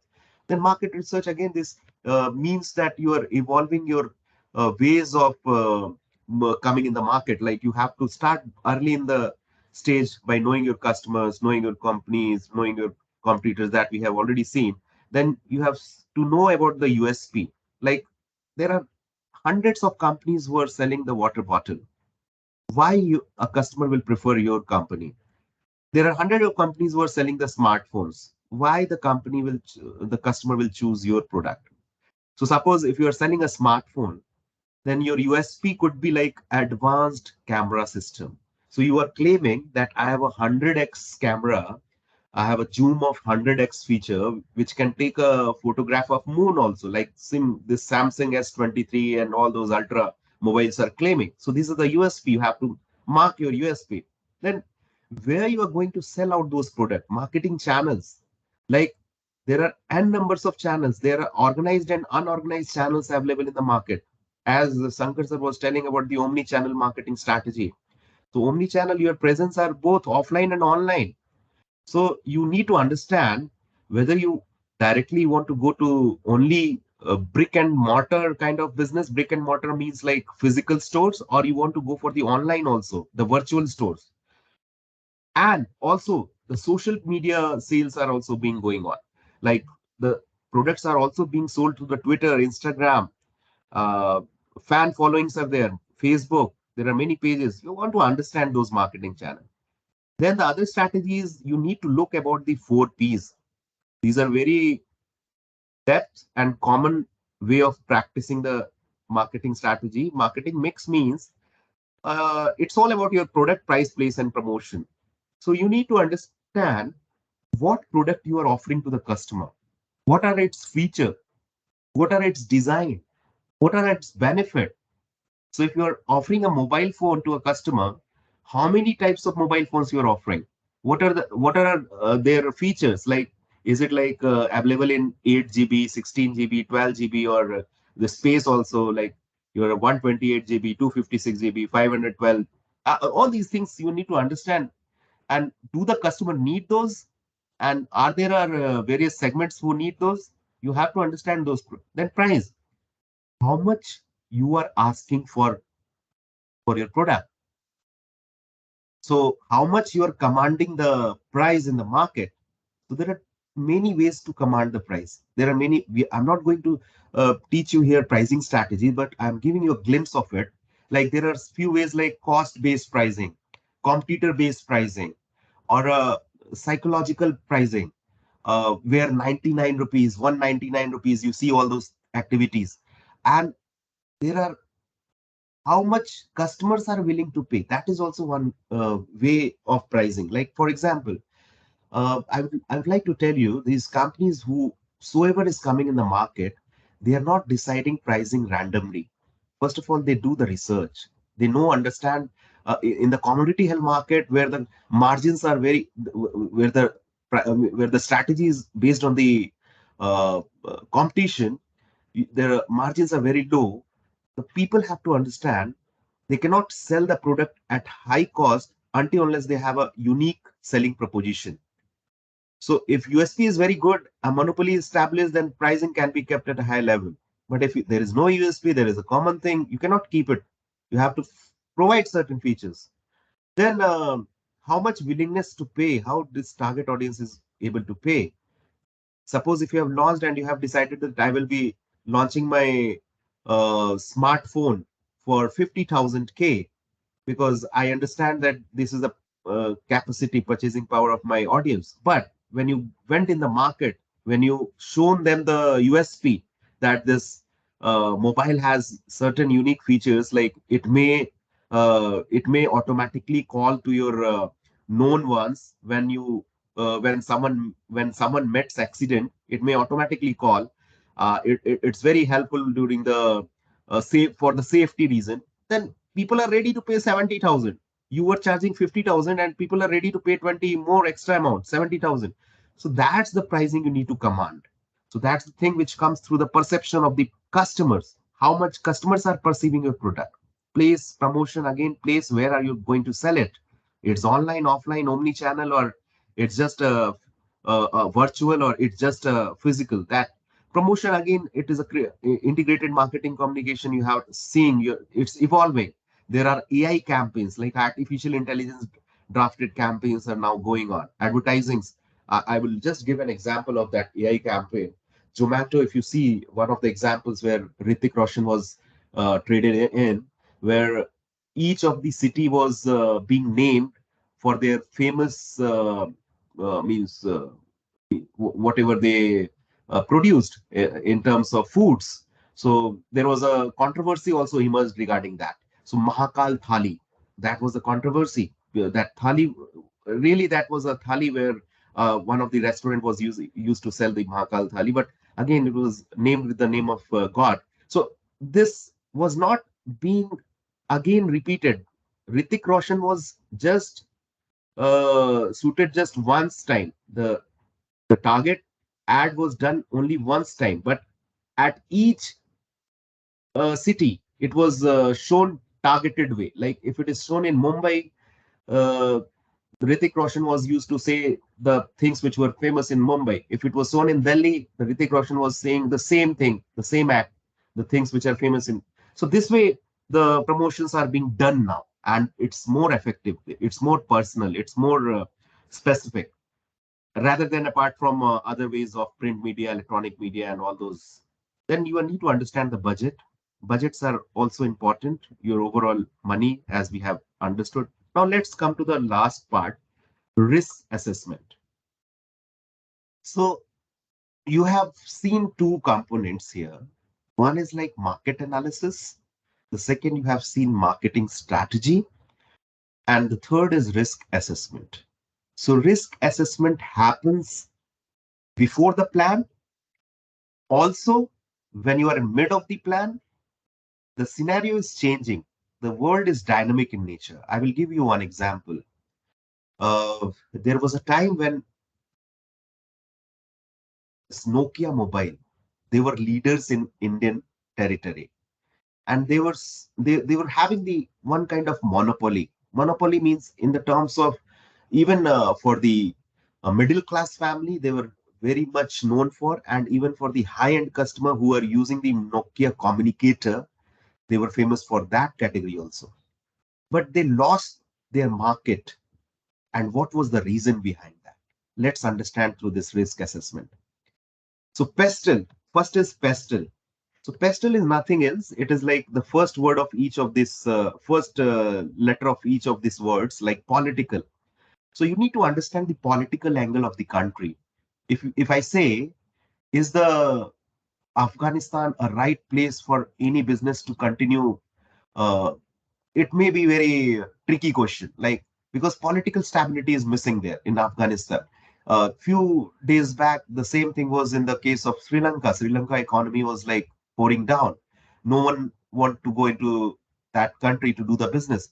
The same thing is happening in the Ukraine and Russia. So, do you see the political stability, and the apart from political stability, you need to see what are the policies lying ahead in the country.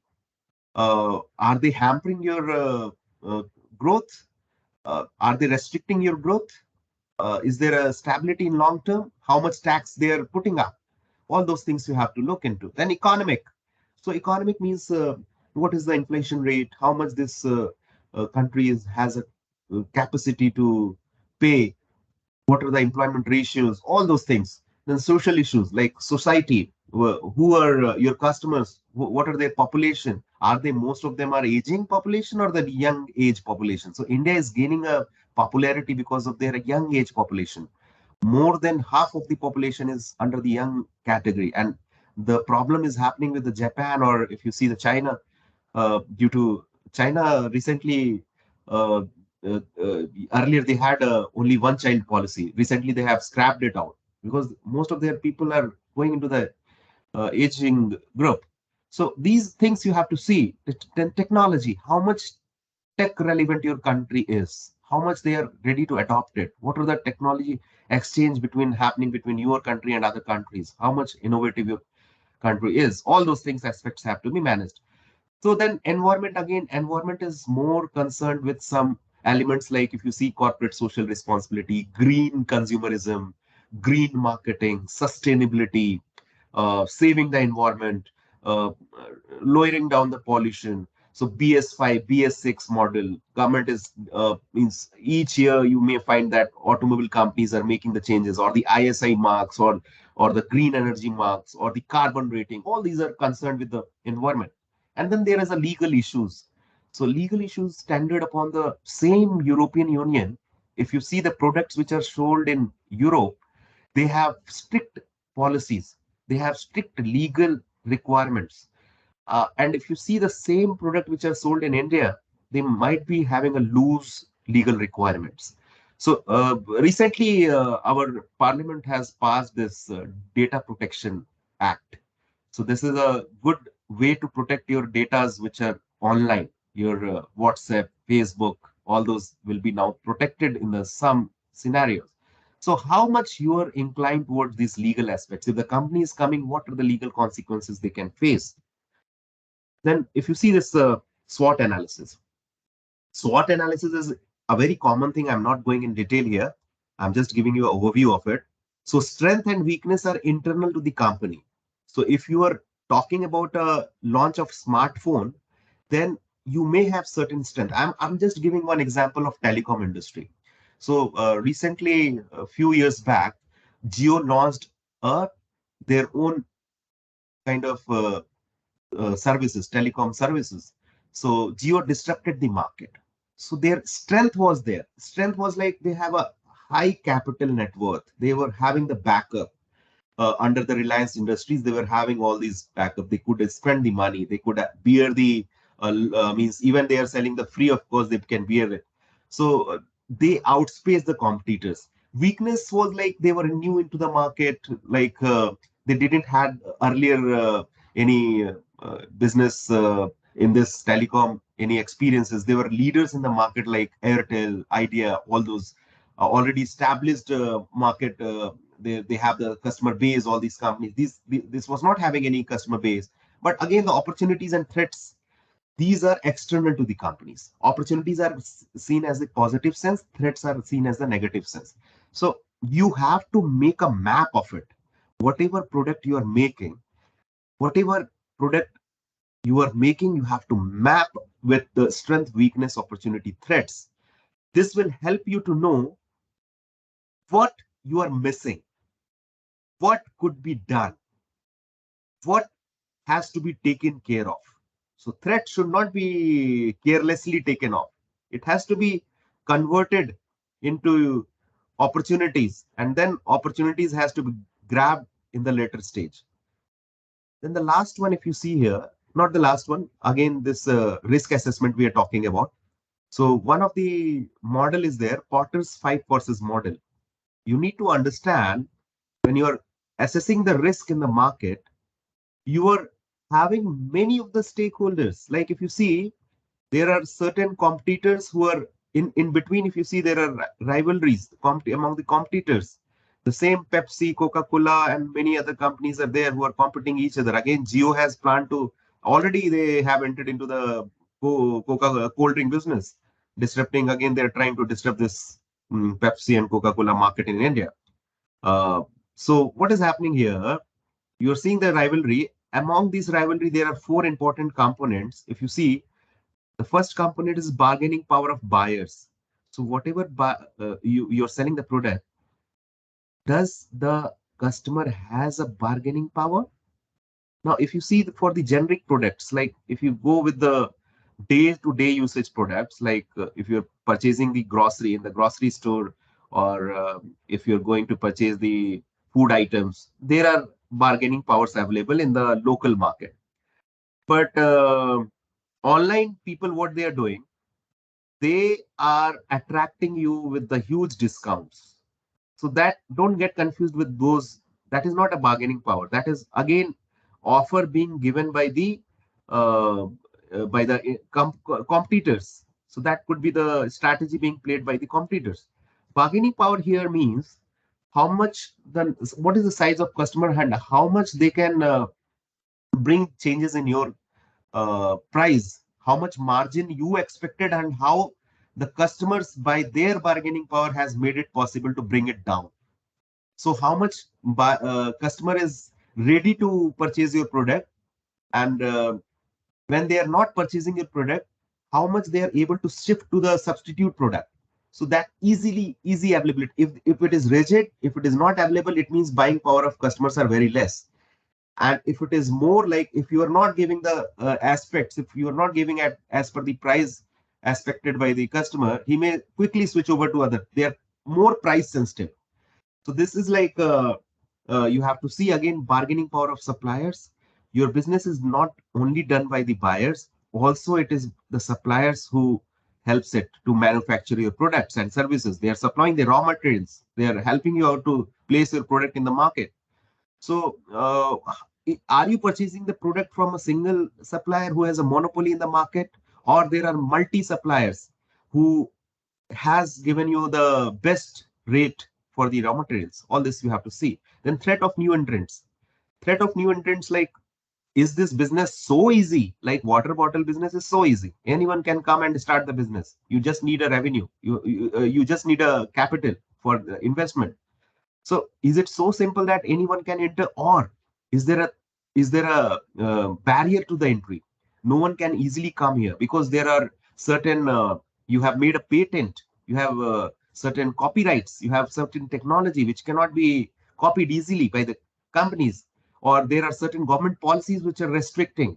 Governments are not allowing to open the other companies to enter India. So there are very restrictions being placed by companies, countries also. India has placed, if you see, many products are coming from China in India. But if you see the milk products or those milk items, maybe the confectionaries and all, those are banned. That cannot enter in India. So these are things which you have to see. Then threat of substitute products, again, I have already defined it. What are your indirect products which are what are your indirect competitors? So as the example I gave, Pepsi, Coca-Cola.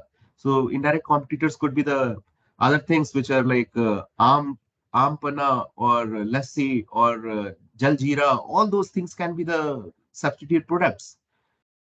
Then there is an option of risk matrix. If you see risk matrix, this very simple matrix, don't get confused.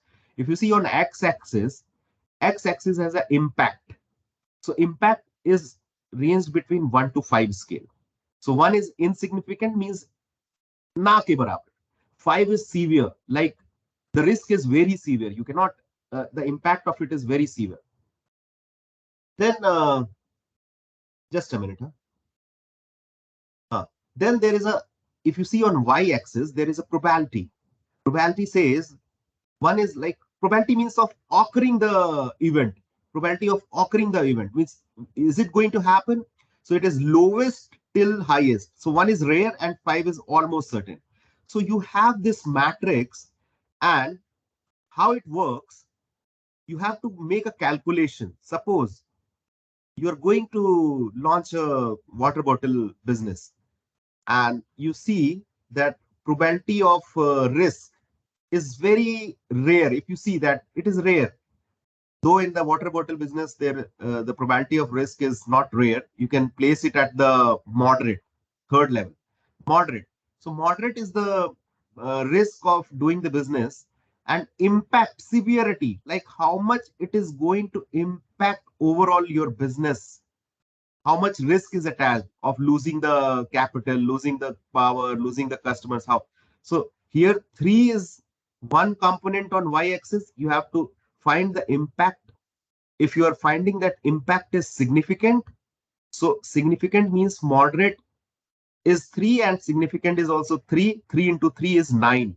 So overall, your risk matrix, it says that you have a medium risk. You have a medium risk. So if the amount, if the value is coming between 1 to 4, 1 to 2 is very low, and 3 to 4 is low. 5 to 6, if you see, that is medium. Above that, if you see that it is controlled as high, very high, extreme. So why I'm saying this, these are the heat maps actually.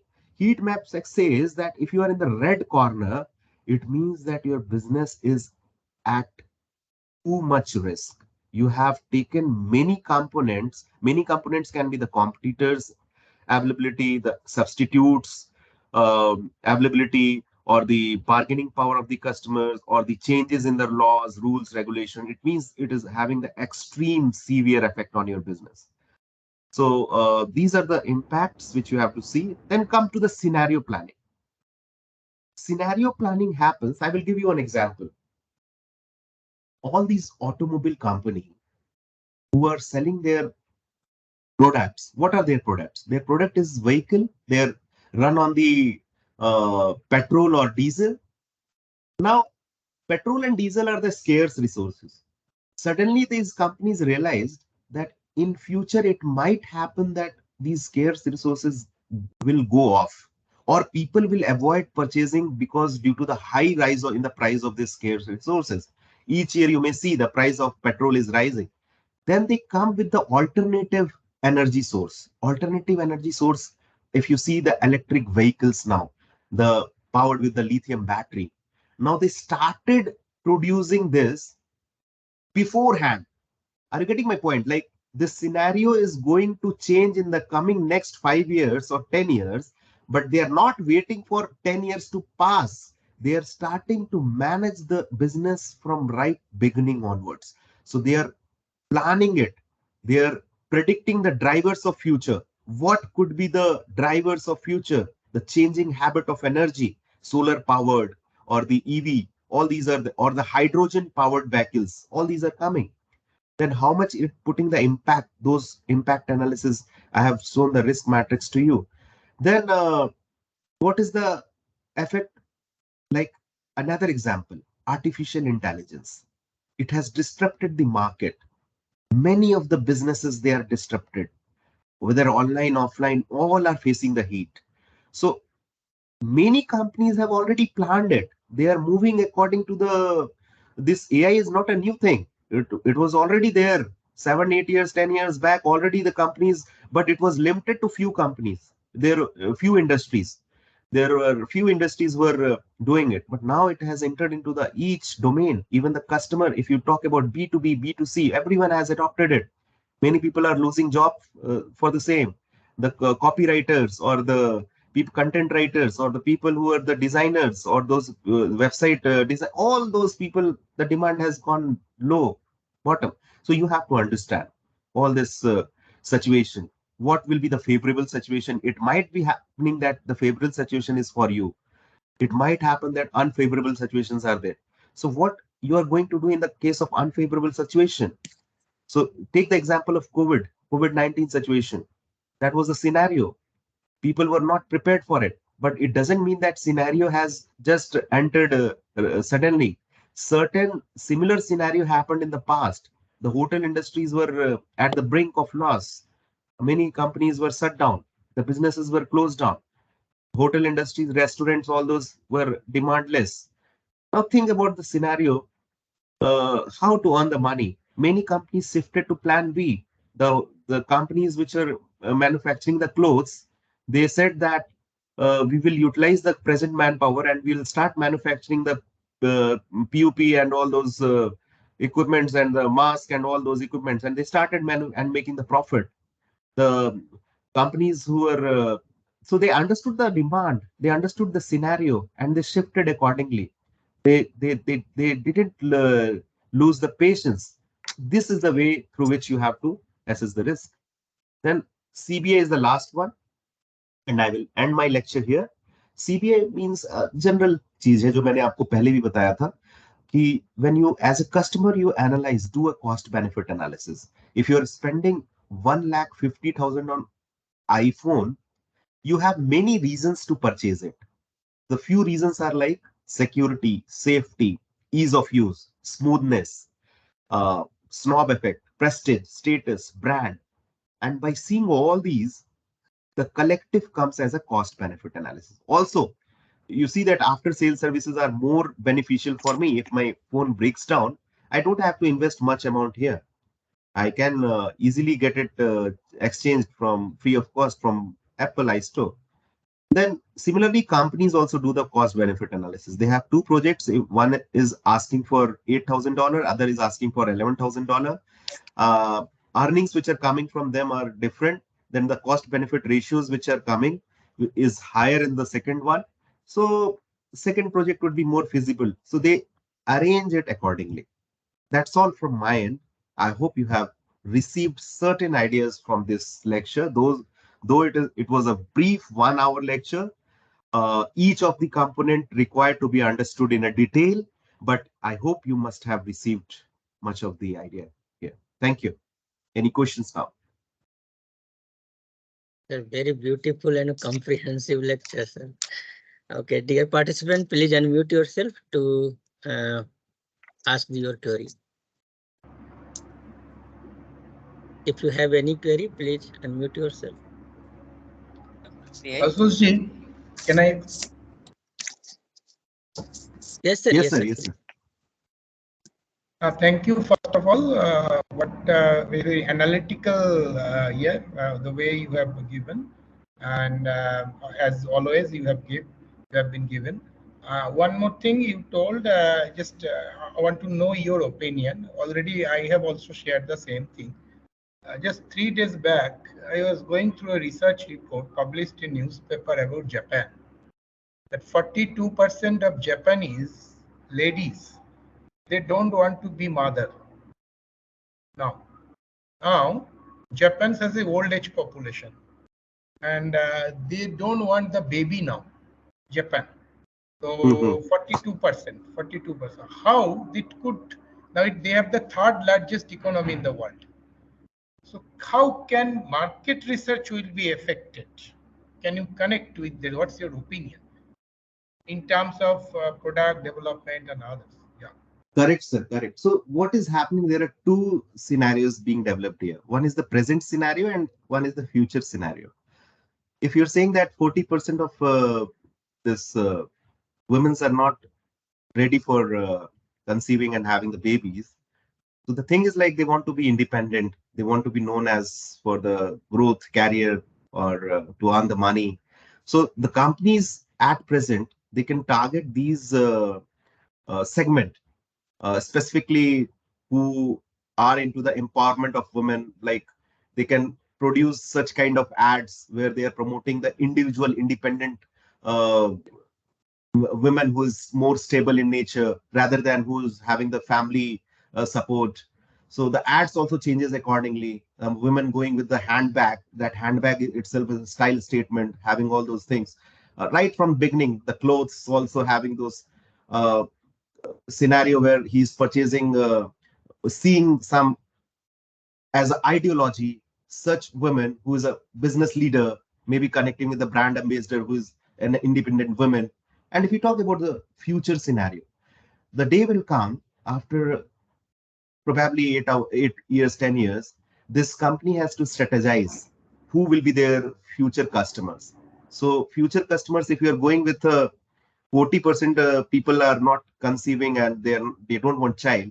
So these people are going to be in an old age. There will transitional shift. There will be no new couples or child. But again, 60% are still there.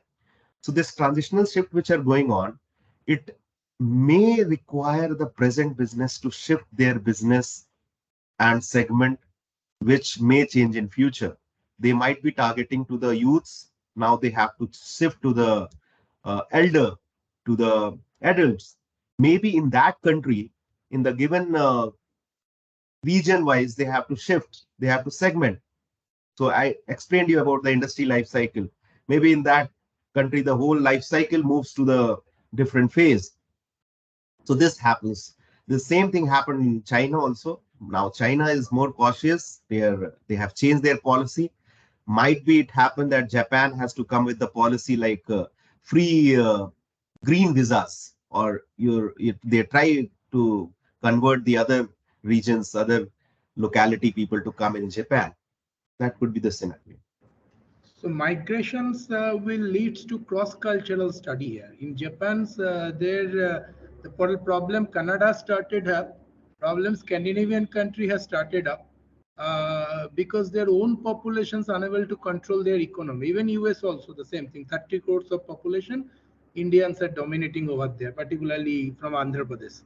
So Yes, that can be a from product point of view, it can be a cross-cultural product can develop through market research. sure, sir. Yes, yes, yes. This is happening. This is happening, sir. Yeah. Thank you.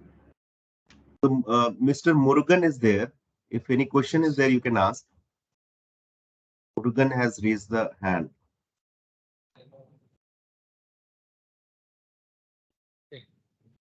Okay. Anyone else? If you have a question, you can ask. Yeah, may I? Yes, go ahead. Yeah. First of all, thanks a lot for this excellent session. And I just want to know that because you are talking about that, yeah, I have to, or we have to study that the market competition and all that before prior to start looking for our startups and all. So how to go about the profile of other companies, how one can look at that, what are the business models they are adopting, and because to have that Okay. kind of resources is difficult because they are not in the public domain. What I see. So, Anuj, there are two ways to do this. One is like there is a primary and secondary approach. Primary is like you have to go in the market itself and you have to collect the data. Secondary are various sources which are freely available. Government websites are there. Go to the different websites, industry websites of government, how much MSME and all those small medium enterprises they are promoting, how much money they are getting. You will be able to get the idea from there. It's definite. You will be, and the second is like there are paid websites where the results will be taken once you are paying to them. So if you are into a business, you want to start a new business, there are two scales of it. One is very small scale, like I don't want to invest too much amount. And my scale is just 5 lakhs, 10 lakhs. You don't need to purchase those industry data. But if your scale is very large enough, you are going to disrupt. You have to purchase. You must purchase those materials. You should keep the budget for that also.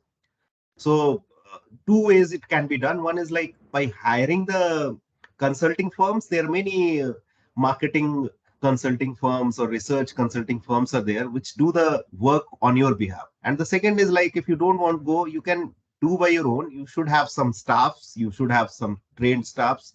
You may hire them. If you are going through the sole proprietorship, like you don't want to hire the staff also, then it is little bit tricky, little bit complex. You have to do by all your own mean. You have to go by your primary data collection, secondary data, and have to prepare your own report. That is the way. Thanks for that clarification. Thanks a lot. Any other question?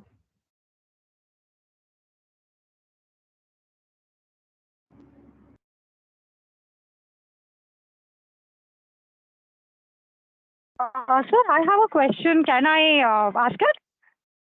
Yeah, sure.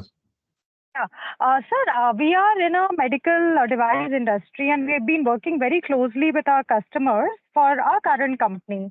So, for example, if I start a startup, because I've been going to these sessions, I've been a participant regularly, and for, say, a business expansion purposes or for a new product development that we are currently doing, we were also suggested by one of the other faculty to have a startup of our own.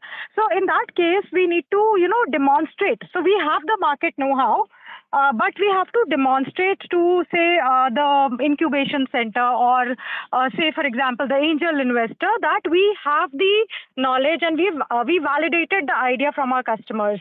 So for us, it is very difficult to get these customers have been knowing us for the past 20, 25 years to, get the data in a survey form from them. So how do we capture that data and are able to demonstrate that to the relevant stakeholders?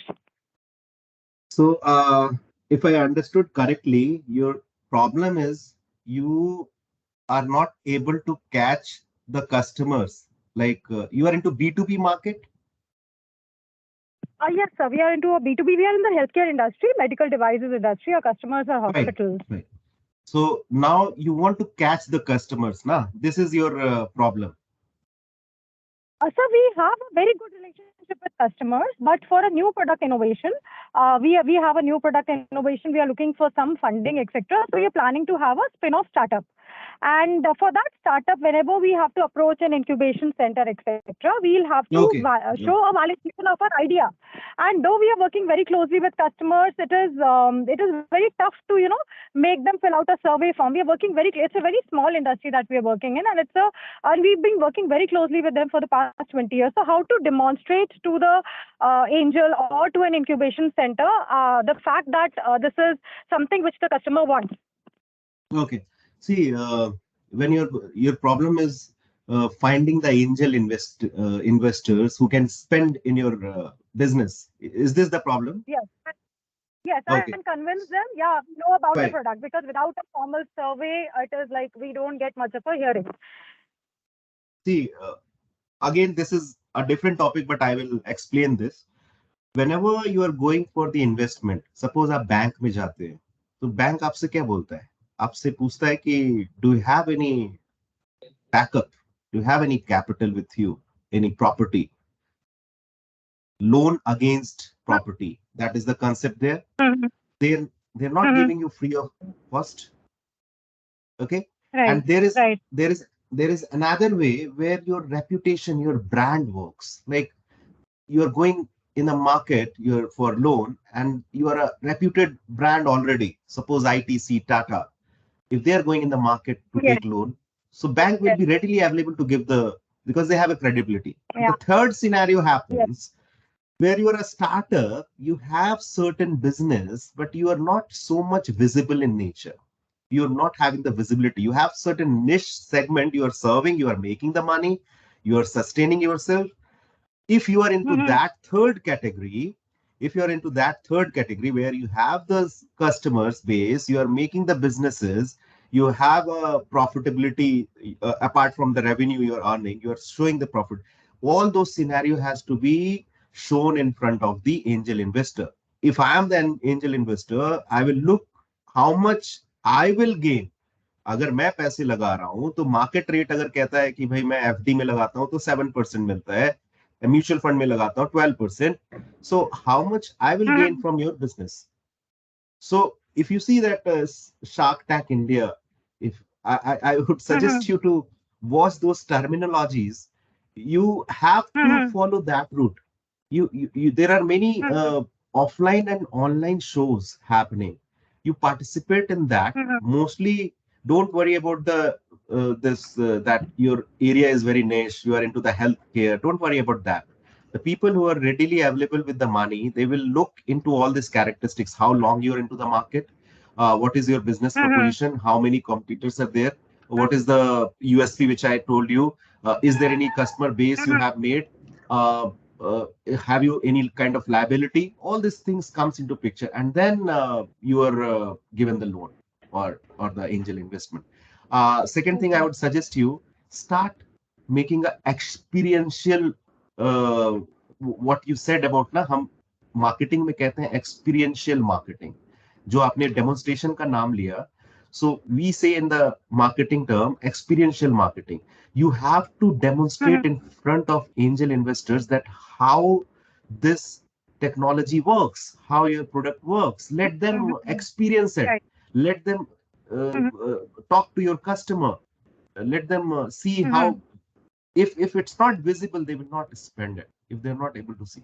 Is it correct now? So Are you they, able to get? we just yes, I understood. So my query was regarding how to demonstrate the fact that the product is needed, and we don't need to actually carry out a market research for it because we have been working very closely with customers. So we just need to demonstrate our strength with customers, demonstrate our current maybe companies' profits, etc. I really got the point. Thank you so much, sir, for answering it. Though it was out of context for you, and I was thank you to you for really your session was a gagar in a sagar in a gagar for me.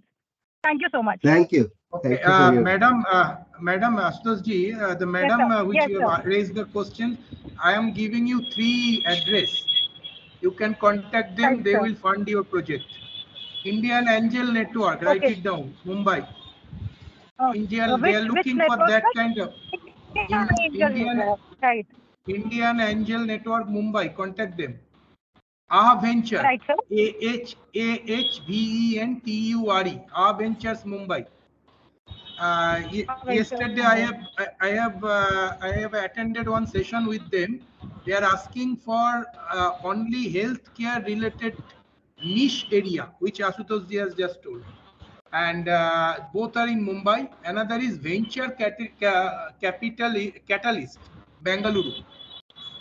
They are ready with the fund.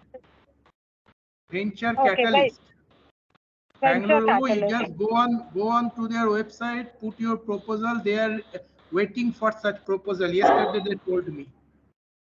Sure, sir. So the second one was AARH Mumbai. I hope I got it correctly. AH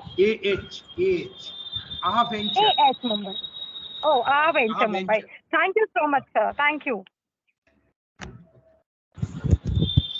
Thank you so much, sir. Hello. It is our honor. Yes, please. I have a question actually. That is Okay. why. Sure. You can go ahead. Sir, could you something like elaborate about purchasing power analysis? Because for marketing, it's very important. Like, uh, how does purchasing power affect the marketing in developing countries? See, purchasing power parity, you may get the report of the economics report of the countries. From there, you can get an idea what is the per capita income. After going through that, you have to identify the various segments like richer segment, middle segment, lower segment, and you have to categorize their purchasing power, how much they can do. The second way is like in the market itself, you have to go with the primary means research. Primary research happens when you are recruiting the panels. Recruiting the panels means recruiting 10, 15 people, and then you're asking few questions to them. Few questions would be only feasible when you have showed your product or given them for the test purpose, or you may have given the prototype of it, or maybe the substitute, or maybe like if you're saying the cold water, so you should have that product with it. And then you have to ask that if there are few brands available in the market, what is the range of price you would like to pay? 0 to 5 rupees, 6 to 10 rupees, 10 to 15 rupees. This way or maybe you can ask specifically open-ended. Like if these are the features which are provided in my water, like minerals, like you can say that pH level is balanced, your temperature is balanced, my this all those USP you have provided, then how much you are able to pay, how much you will be willing to pay. So you are leaving to the customer itself. So it shows how much customer is willing to pay and what is his purchasing capacity, how much is. So these are few ways. Uh, Both primary and secondaries, I have given you the answer. Secondary is the data available with the various agencies. You need to find out what is the present consumer, uh, what are they into, how much employment rate is there, what is the per capita income of the country, and how much they are ready to spend. And then the primary way is there. In that manner, you can go ahead with. Yeah. Thank you so much, sir. Thank you so much. Any other Thank query? Actually, I think this was the last. So it will be our honor to invite Sanker Mukherjee sir to kindly felicitate our speaker. Ashutosh ji, thank you. With Ashutosh ji, digital momentum. Yes, sir. Ashutosh ji, on behalf of Galgotti's University Institution Innovation Council, we are pleased to offer you a digital memento. Please accept it for Thank your you, sir. Thank you. invaluable insights and thriving, patroning every participant, giving them directions to become a successful entrepreneur. Thank you, sir. Thank you so much, sir, for accepting our invitation and delivering such a wonderful and informative session, sir. Thank you. Thank you, So Bharat, much, sir. Thank you for this kind invitation. And I Thank really you, liked your jest and all this motivation. It keeps on motivating me also for sir, it will be doing a not great possible job. without your blessing and support, sir. Thank you, sir. Thank you. Now I'd like to take your permission to leave the session now. Okay. Thank you. If you want, you can leave, sir. Otherwise, you can listen to our next speaker. Chakri sir is also joined with us. Sure, sure, sure. Yes, sir. So, dear participant, our third speaker, the next speaker has joined with us, Mr. Venkata Chakrapani, sir. He will deliver the keynote talk on legal formalities in an enterprise. So, Chakri sir is a passionate corporate leader of finance, accounting, and tax domain at Global Capability Center, who is a lawyer, a certified project management expert, quality-oriented Six Sigma Green Belt champion, focused on operational excellence and business transformation. He is a panel speaker on various forums, an avid reader and occasional content writer also. He west out with the 20+ year of enriched experience in operating, leading, and setting up business operation, strategy and execution, corporate governance, organizational growth, sustainable cost model, organizational control, management, and improved performance across the multiple around finance, accounting, tax, and legal compliances. He is expert in leading process, operational excellence, and service delivery, innovative process improvements, data analytics, business commercial finance, stakeholder management, organizational talent strategy, and capability building. Above and beyond service delivery, he is an enthusiastic supporter and continuous learner on inclusion, diversity, and equality initiative. He is a certified corporate social responsibility professional who was the instrumental in defining and executing sustainable and result-oriented CSR and ESG models.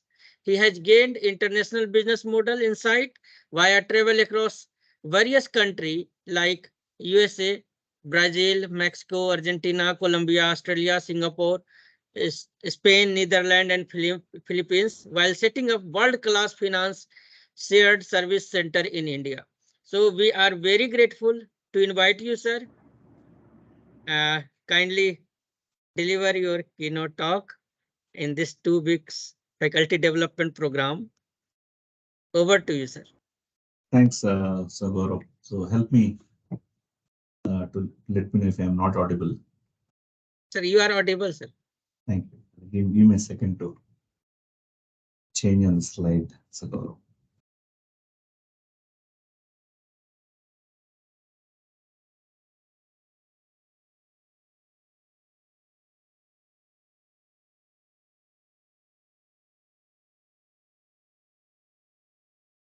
So Gaurav, let me know when you see the my opening slide on the screen. Yes, sir. Showing up, right? Okay, thank you. And thanks, Gaurav, for the introduction and getting me connected on Galgotia's programs continuously, right? And I love to be part of these forums because of various reasons, and especially for today. Those were 2 great sessions so far by Dr. Sanker Mukherjee and Dr. Ashutosh Pandey, and both the sessions, so they were very engaging and so resourceful and on the topics of marketing management and marketing analysis, right? And thanks for both those sessions. If those speakers are available, those were great sessions to start with. And again, so when I looked at the faculty development programs, the 2 weeks faculty development programs for entrepreneurship program scope, and I found it to be very apt and literally kind of wonderful coverage. You tried covering everything that a new entrepreneur is required to know about and understand. Right? And I so wholeheartedly appreciate Galgodia's University, Institute Innovative Council, Dr. Gaurav, Dr. Ramika Pandey, Dr. Sumedha, and all the people who invested their time and efforts in setting up this comprehensive workshop. And so welcome. So with that, welcoming all the participants. I know after 2 amazing sessions and carrying forward, so with a session that is particularly on the legal formalities, so I would be reasonably heavy on the participants, but I will try my level best to make it more apt and so reasonable. And so I'm moving on the slide up. So Gaurav, do you see the second slide? I'm just checking. Yes, sir. Currently on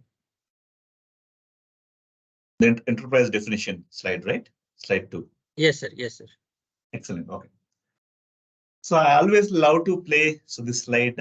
So team, whenever I'm getting a chance to talk to entrepreneurs, right? And so I always amazed to see what kind of meaning entrepreneurship got on it, right? When I get to perform a quick dictionary meaning check on the net, so for the words enterprise and entrepreneurship or entrepreneurs, this is what it is shown on the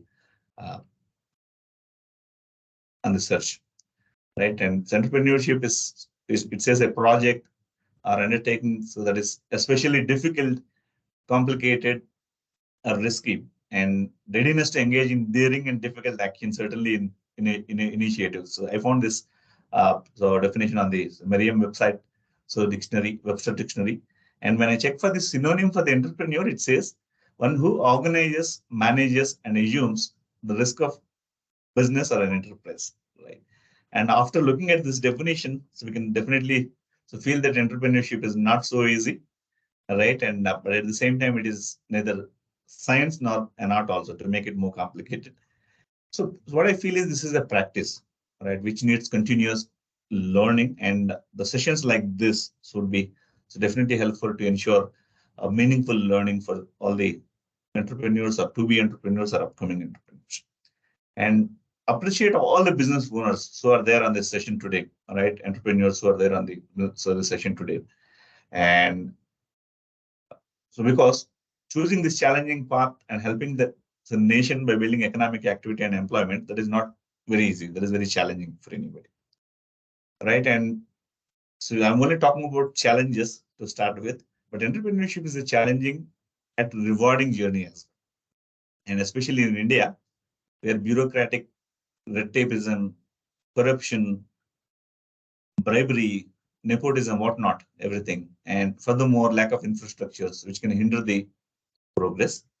And we all know obtaining licenses, permits, and approvals can be a time-consuming and frustrating process that can delay business operations.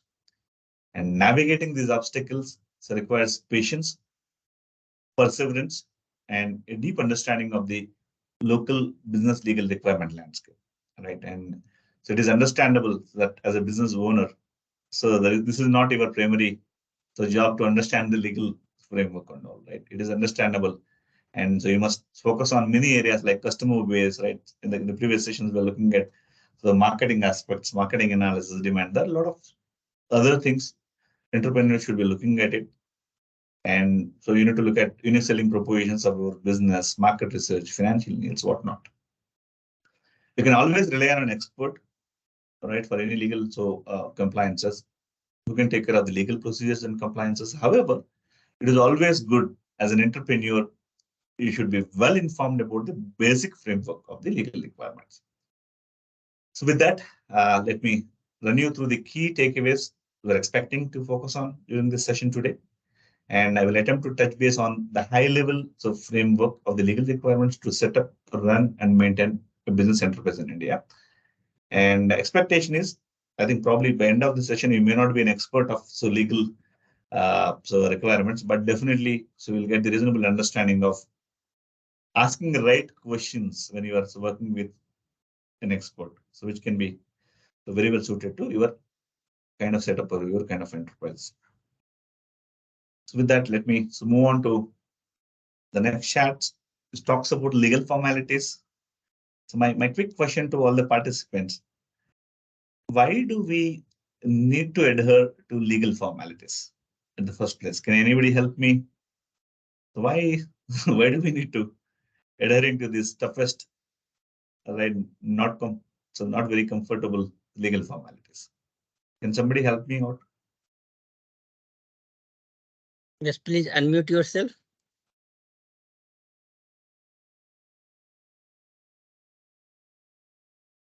Yeah. So there are many. So there are many things. So people need to understand, why do we need to adhere to the legal formalities, right? While we are trying to understand the legal formalities, so which are, first of all, so we should understand and convince why do we need to be adhering to these formalities, right? So what I did is to help you understand very quickly, and so this is very vital and key, but I wanted to make it very crystal clear to you. And we put on an acronym, so which talks about peace of mind, which have clearly denotes the needs to adhere to the legal formalities, right?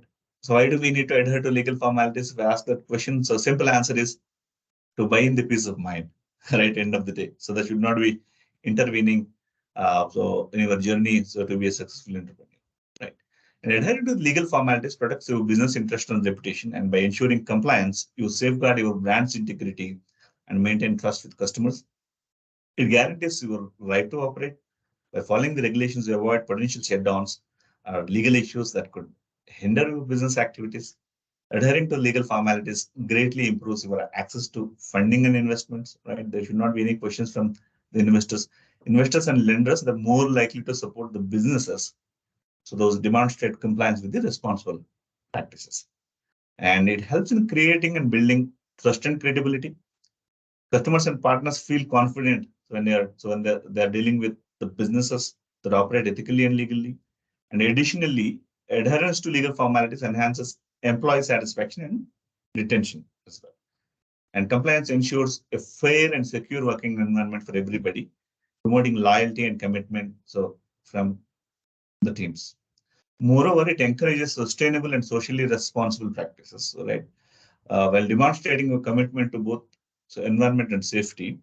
Furthermore, it facilitates focused time on core business activities, right? When you are very straightforward, right, very much ready with all your legal formalities, so that you don't need to spend too much time on facing the challenges, right? By avoiding legal entanglements, right, you can allocate more resources to your business and you can grow your business without any issue. And adhering to the legal formalities also mitigates legal risks and reducing likelihood of the costly lawsuits or regular penalties or any regulatory penalties, right? So those may come up in the way of non-compliance. And additionally, it improves your competitive advantage, right? And compliance, so businesses stand out from the crowd. I think so sometimes we face the Me Too market situation, right? In that particular kind of situation, any compliant business that definitely stands out from the crowd and gaining the trust and preference of the customers and customers and partners. Lastly, so it nurtures organized business decisions, right? Compliance framework provides structure. It will give you the guidance in the decision-making process and minimize the risks. And we all know there are many challenges in entrepreneurship, right? Why should we invite additional challenges from the legal adherence perspective? What I would like to conclude, so on this particular point, is adhering to the legal formalities is essential for entrepreneurs as it promotes peace of mind, and the absence of legal acumen in the entrepreneur can be a fatal, right? So tomorrow people will accept. So if somebody is not very successful in entrepreneurship because of the business dynamics, external factors which can't be controlled and all, but so nobody will accept if our organization fails. So because we are not ready to be complying with the legal requirements, that right, that is the least thing that can be expected from any entrepreneur. So with that pitching, let me get on to the legal maze of incorporating an enterprise in India, right? And so when we look at setting up a startup enterprise in India, it involves a comprehensive activity cycle. It starts with finalizing the entity structure and name, right? That is the key stepping point for setting up any enterprise, which is very crucial. And it is followed by the business activity, entity registrations, obtaining necessary licenses and permits, and understanding various agreements. It is important to evaluate the impact of regulations such as intellectual property rights, labor laws, taxation, environmental compliance, and alongside understanding the terms and conditions of privacy policy for the websites is essential these days. And finally, defining the winding up procedures as important as starting procedures. So all these are procedures which involves a legal understanding and legal awareness. And end of the day, following best practices ensures smooth operations throughout the life cycle of the startup, right? Adhering to these steps enables entrepreneurs to navigate the legal maze and establish their enterprise successfully in India.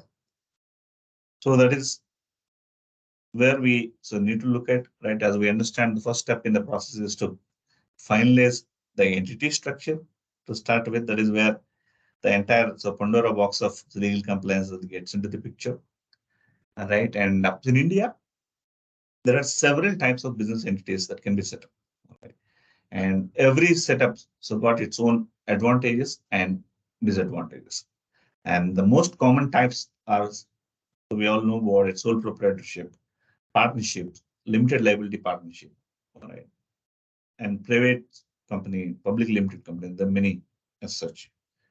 And so when we start to understand legal structure, all right, we can definitely start with a sole proprietorship, right? So this is a business. So we know it from day in and day out. A sole proprietorship is business owned and operated by one person.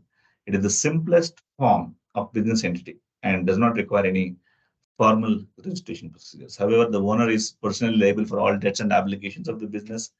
And setting up a sole proprietorship in India is relatively easy and requires bare minimal of legal formalities.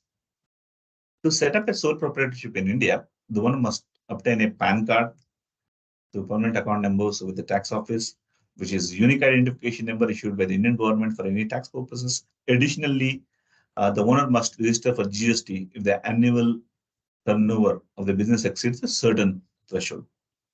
Finally, the owner must obtain the necessary license or permits required for the specific industry. All right. So since we are talking about sole proprietorship, just wanted to highlight the few organizations which we know today are very successful. They started as sole proprietorships only in India. For example, organizations like Flipkart, Snapdeal, they started their business as sole proprietorship companies in India. Then they later converted into the better forms of the business enterprise. Just wanted to hint you, sole proprietorship. So entity type is very powerful, so that can be emerged and that can be translated into better models. And the other one, the second one, so I wanted to talk about is on the partnership. A partnership is similar to sole proprietorship, but it is owned and operated by two or more people. In a partnership, the partners share the profits and losses of the business entity and are jointly liable for all debts and obligations.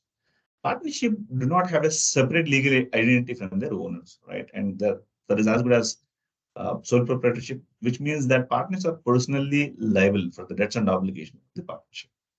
And partnerships are governed by the Indian Partnership Act, so 1932 primarily. To set up a partnership, a partner must agree to the terms of the partnership in a partnership agreement. The agreement should include details such as name of the partnership, the nature of the business, the capital contribution of each partner, and the profit sharing ratio, and few other basic details. Partnerships must also register with the register of the firms and obtain a PAN card, which is necessary for opening a bank account on the name of the firm. And this is required for filing the taxes. And some of the partnerships, so I wanted to highlight here. So when they started, so there were partnerships, Hindustan Petroleum and Mahindra, so Maruti Suzuki.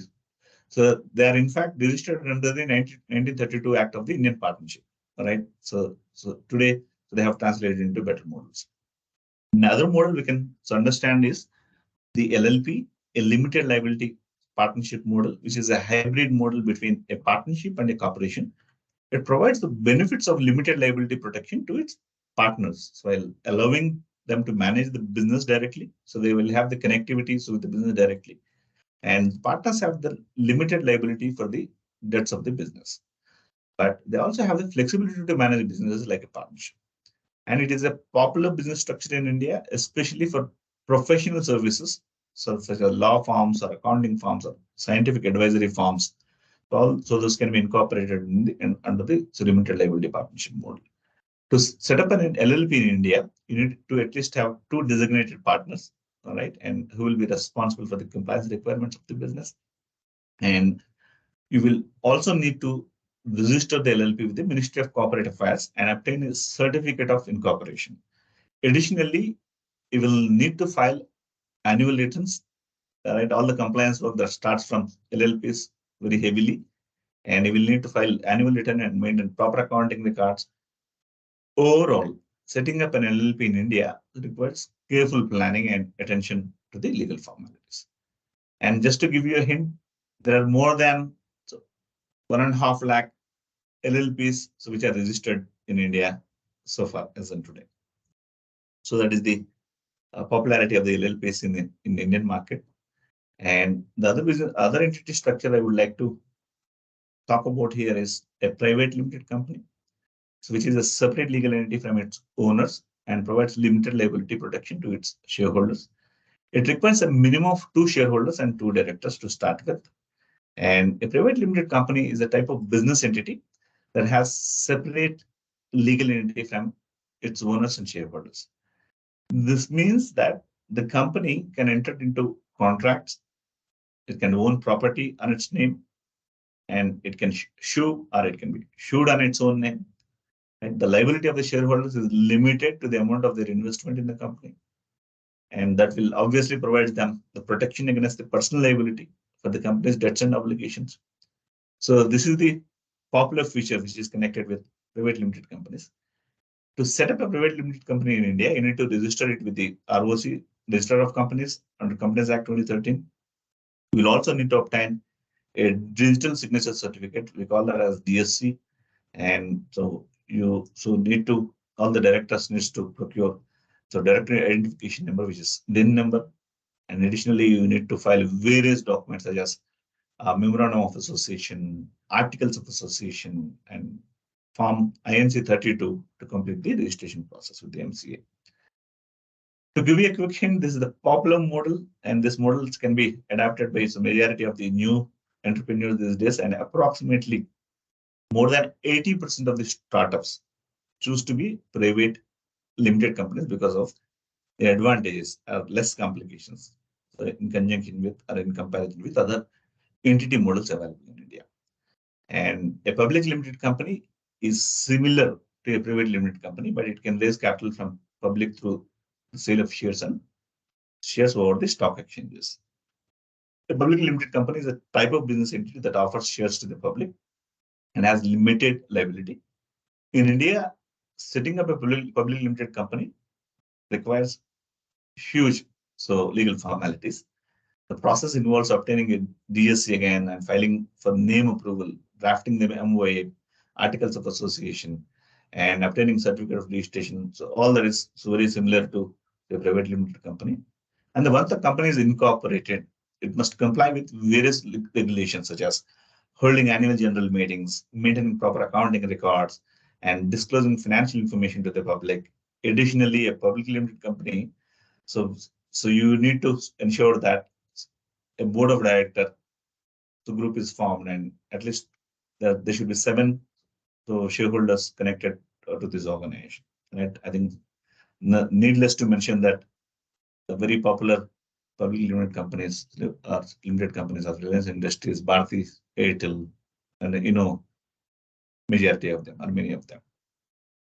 I would like to just quickly check upon 1% company as well. Right, this is also a company, and as per Section 2, subsection 62 of the Companies Act, this can be incorporated. And 1% company means a company that has only 1 person as a member. So this is a little surprising, but that is the fact. So that can be done.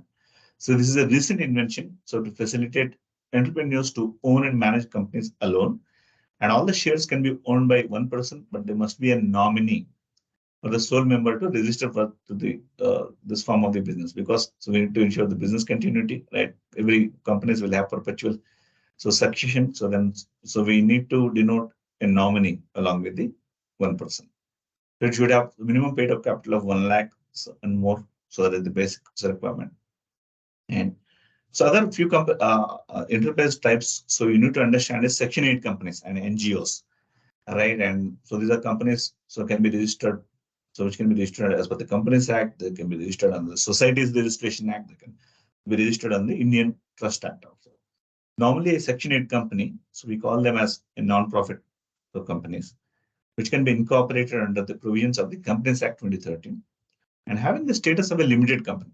So without the addition of its name of the word limited or private limited, Section 8 companies don't need to have a limited or private limited get connected to their names. So that is their uniqueness. And so if anybody is trying to get into a non-profit kind of segment, still would like to be an entrepreneur, right, without expecting any profit, so you can try understanding Section 8 companies. And so I just wanted to touch base on other very big business enterprise model is joint ventures. So joint venture company JV, so we call it as in short form. So these are also can be incorporated in the Companies Act 2013. It means a joint arrangement whereby the parties that have joint control of the arrangement on the rights and net assets of the arrangement. And joint ventures in India are used across sectors. However, they are more prevalent in technology, and they need the very capital intensive, high capital service connected, high technical skill sectors, which are all connected on the joint ventures so far. For example, joint ventures are very prevalent in the insurance, asset management, oil and natural gas, and infrastructure sectors, and some technology projects also very often connected with the joint ventures in India. And so just to mention a few of them, so Bharti AXA, so Bharti and AXA General Insurance, right, the Bharti Enterprise and so insurance major from France, AXA, so they combined together, so they did put on a joint venture. And the famous one, Tata Starbucks, right, it's a joint venture between Tata Global Beverages and a division of Tata Sons and Starbucks Corporation USA. So those are the famous joint ventures, I can name it. So here on this platform. And one business entity type I wanted to highlight here is, even though it is on the list on the second place, so I did not speak about it because that is very unique. This model is HUF, Hindu Undivided Family, and so this can be connected on the as per the Hindu Succession Act and Income Tax Act as well. And it is precise kind of business model only available in India, so this is not available anywhere else.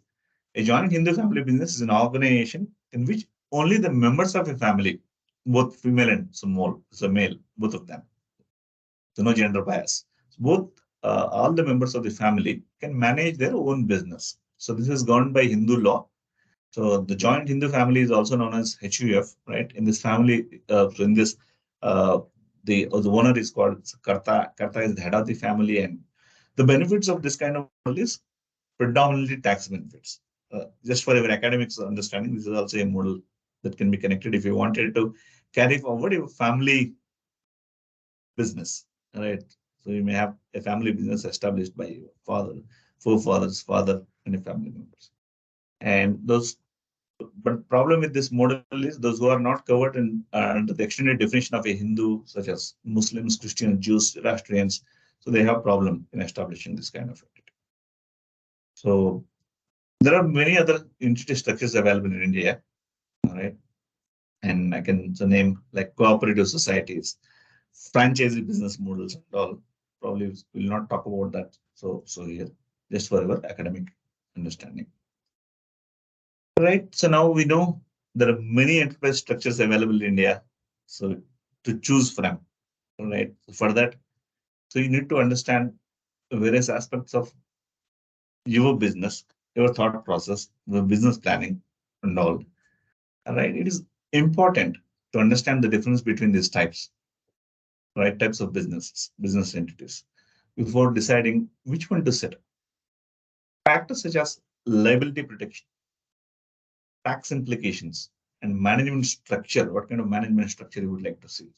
All those should be carefully considered while you are finalizing your entity setup of your enterprise. Predominantly, if you look at the liability threshold and personal risk, the liability threshold refers to the extent of personal liability an entrepreneur is willing to bear. So different forms of entities such as sole proprietorship and partnership have unlimited liabilities, right? And so you can look at the goals and resource flexibility, continuity also. So you need to determine what are business goals and access the level of resource flexibility that is required, right? For example, if long-term continuity is a priority for your business, right, then forming a company provides stability and better access to the funding. However, if we're looking for a agile model, right, and then so you need to look at the entities which are offering more flexibility, like partnership or HUF, something like that. Another criteria you can look at is capital investments. The amount of capital needed to start and run a business is another crucial consideration, right? And entities like companies allow entrepreneurs to raise funds and more easily through equity or debt financing, right? So that can be only possible if you get onto a company level thought process. And partnership and proprietary firms, they have the limited capital raising capabilities. And other thing is the control and management also plays a vital role when you are defining what kind of enterprise you need to choose from. The level of control of an entrepreneur. So they wants to maintain over the business, and its management is also the prerogative while you are selecting an enterprise. Sole proprietorships offers complete control, so but companies distribute control among shareholders and directors, right? You need to choose from what kind of control you are trying to establish on the enterprise in the long term. And so you need to look at the legal formalities, license requirements, permits, regulations, while you are determining what kind of entity so you should be floating on, and tax obligations, particularly tax considerations play an important role in an entity selection. For instance, different forms of entities have different tax structures, right, such as income tax, capital gains tax, GST, and all. Entrepreneurs should evaluate with the help of the experts and on the tax implications and choose an entity that optimizes their tax obligations. And finally, what kind of business model? There are 3-4 dozens of business models available in the market now, right? You need to understand, choose the business model and industry dynamics. All right, and so you need to look at industry dynamics, the business model, and all while you are taking a call on what kind of entity or enterprise structure you wanted to float on. Well, it is absolutely depends on the priorities of the business when it comes to choosing an entity to operate. If you ask me, a private limited company or a LLP, seems to be a choice for the majority of the startups in India. While a private limited company gives a wide scope to procure investments, at the same time, an LLP also gives more control and the flexibility. More than 70% of the Indian startups registered as private limited companies as of now. So that trend is going on and on. So with that, what we looked at is what kind of enterprise structures available in the Indian market to choose from, and what are all the considerations. We need to look at. So we need to review through while we're finalizing our entity structure, right? And this chart talks about very high level requirements, what kind of registration requirements are connected. And predominantly, I will limit this to the extent of only private limited company, considering private limited company is the best suited enterprise model for the startup organizations. All right, it all starts with name. Right, deserving the name, the very first thing that comes to our mind when we are thinking to set up a business is the name of the organization. And majority of the times, brand name is going to represent us in the market, right? We only remember the brand names, right? That is a key consideration. And we need to ensure all the steps to avoid any trademark issues connected. So with the proposed names, all right, and so whether there is a legal name or brand name, it is always advisable to check whether the name is still available. Whatever the name that is there in my thought, that is still available or not is the basic criteria. Otherwise, we'll face the dissatisfaction. And there are two ways to apply for the name currently as of now. The first option is to use Ministry of Corporate Affairs portal to submit a separate internet registration. And another option is to register for a name using the private limited company, related business registration form. And I think there is a kit available, so you can have a look at it, which have been prepared to enable you to access the name reservation services to change existing name of the company with these. And there is a detailed document available on the link that is provided. So this document provides references to laws governing the name reservation service and general instructions to provide details therein. This document includes important points to be noted for successful submission. Right? I recommend you all to take some time and have a look at this document when you are looking for the name that can be connected with your organization. And the registration process for setting up business in India is complex. So we need to agree to this fact, but it is important to follow the correct procedures to avoid any legal issues. The first step is to obtain DST, then DIN number. So there is a required for filing of necessary forms. So with the Ministry of Corporate Affairs. And once the name is approved, I think, once the naming ceremony is done, I think majority of the hassle is kind of done. Right, and the company can file the incorporation documents, including MOA, AOA, and it can apply for its PAN numbers, its STAN number, which can be connected with the tax department. All right, and it is not only that, there are various other things we should be looking at while we are finding or floating the startup. So here, there are many documents or agreements which are required to be vetted through and kept ready while you are kicking on your startup entity. Right, so you should be ready with the bylaws and operating agreements, right? And for corporations, that is bylaws, and for LLCs, LLPs, it is operating agreements. Those go on the internal working of your startup. So that needs to, this document is the primary document to be ready. So in this document, you will define the roles, decision-making process. So all that is required to run operational structure of an entity that should be available on the operating agreement. And founders agreement is very important. This agreement clarifies the roles and responsibilities and ownership stakes of each founder, protecting the interests of the all involved. And so you need to put on the employment contracts, right? So because we can't operate in isolation. We definitely need to provide an employment structure, if not to many, but at least to a few of them. So in that case, we need to understand what kind of employment obligations can come in, what kind of employment contracts. So we need to define, which mentions the job responsibilities, compensation, benefits, all. Then independent contract agreements, particularly to ensure the clarity with formal agreements, and engaging independent contractors. So right, who are going to provide you the deliverables. So you need to be very sure about the deliverables, payment terms, ownership of the products, and all those needs to be very in detail depicted in the independent contract agreements. And the one NDA, non-disclosure agreement safeguards confidential information and makes sharing of sensitive data with the employees, contractors, potential partners, that will make you stress-free. Right? I think when you are dealing with many people, so there is an obvious possibility that information can be spilled over. Right? These agreements would help giving you the required legal protection for your thought process, for your thoughts. And the IP, intellectual property assignments. This document ensure that startup own all intellectual property created by the organization, by its employees, or by contractors during the tenure. Then we need to look at the licensing agreements. Right, these agreements formalize the use of a third-party software, technologies, or intellectual property with the licensing agreement. So it can spread up to commercial lease agreements if applicable. If you're leasing a properties, get onto it, you need to have appropriate commercial leasing agreements. And sometimes you need to consider insurance policies as well, right? And consider obtaining relevant insurance coverage as general liabilities or professional liabilities with all the trusted people or the assets, whatever you're dealing with. You need to have some kind of insurance protection as well. And insurance policies and documentation connected with insurance also be well read through and defined in the beginning of the enterprise.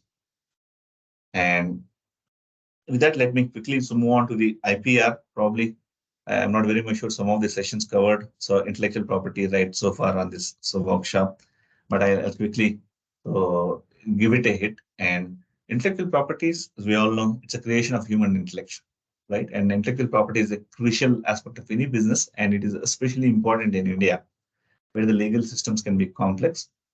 And so we all need to understand what are patents, trademarks, and copyrights which are the most common types of intellectual property protection. And each of them provide different benefits to the owner. Right? There are many acts which are connected with intellectual property rights. It starts from Trademarks Act, 1999, the Patent Act 1970, which got amended in 2005, Copyrights Act 1957, the Designs Act 2000. Right, and so PPV is the protection of plant varieties. If we're connected with any plant varieties in the business, predominantly on the biotechnology. Overall, a patent protects a new invention or process, and while a trademark protects a brand name or logo of the organization. Copyright protects artistic works, right? Like your writings, your books, sometimes music and movies, and all. Predominantly, your writings. So in case of the startups, as if you don't do it properly and if you're not ready to be in compliant with these requirements, then that would obviously create a loss of revenue and damage to your brand and reputation if you don't do it properly. And intellectual property rights are emerging, and so we need to definitely consider this is a strategic business point to understand better. And so startups with limited resources and manpower, right? And there is very So unlikely so that startups can cope up with all these requirements. But startups can sustain in this highly competitive world only through continuous growth and development, so oriented innovations, right? We need to innovate to survive. And with this, at the same time, so we need to have the protections mechanism which is connected with our innovations. So that is why that is very important for an entrepreneur to understand what kind of awareness they need to have on the intellectual properties. And entrepreneurs who have registered the business under the Startup India initiatives can leverage the scheme for startup intellectual property protections. We call that as SIPP. And the scheme shall facilitate filing of patents, trademarks, and designs by innovative startups.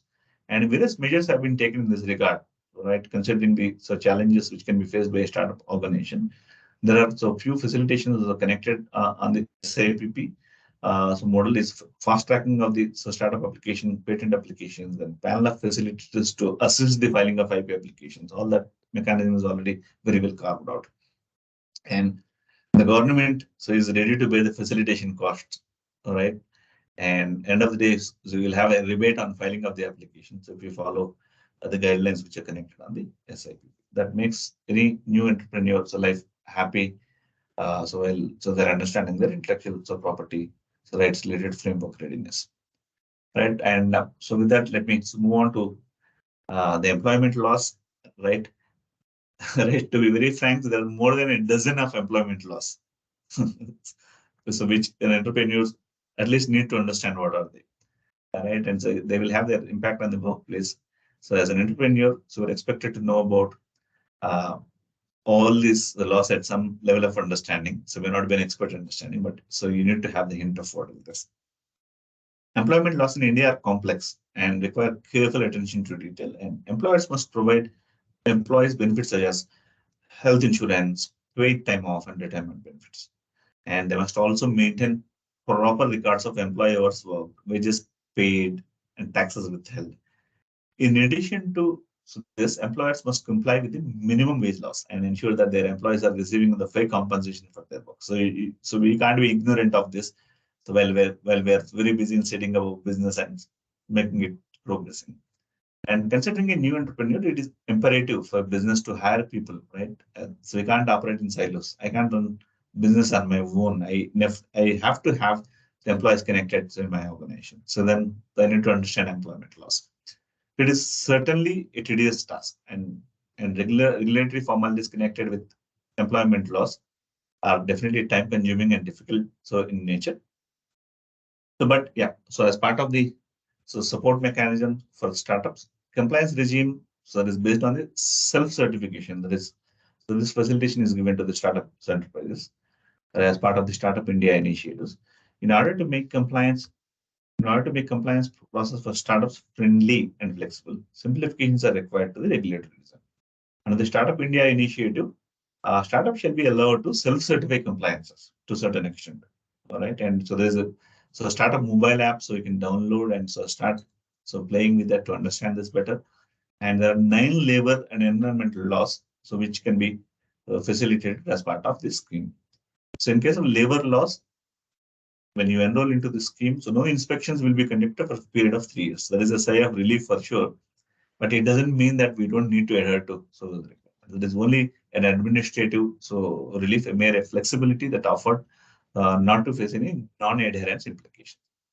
And startups may be inspected on receipt of credible and verifiable compliant information, right? And so you need to have an inspecting officer adapted in your organization, right? And so when I talk about 9 laws where we got the flexibilities, so we have some flexibility on the contract. So Labor Act 1970, the Employee Provident Fund and Miscellaneous Provisions Act, Employee State Insurance Act, ESI, and the Payment of Gratuity Act, and Integrated Migration of the Workmen Act and all. And from the environmental and industrial laws, so we can look at the Industrial Dispute Act, Industrial Employment Act, Trade Union Act, and the POSH Act, right? The Sexual Harassment of Women at Workplace Act. All those needs to be understood by the new entrepreneurs. They should be cognizant enough of the basic understanding of this laws. And environmental laws, the Water Prevention and Control Pollution Act 1974 and the Cess Amendment Act connected to Water Act and the Air Act 1981. All these acts where you will have some relief of being a startup organization if you go through the startup incubation or startup facilitation mechanism in India.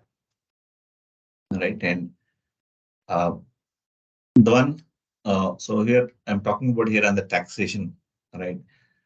Tax is a compulsory financial charge. So if somebody asks me what is tax, tax is a compulsory financial charge, or the levy which is imposed on a taxpayer by government to collect revenue for public works and welfare activities.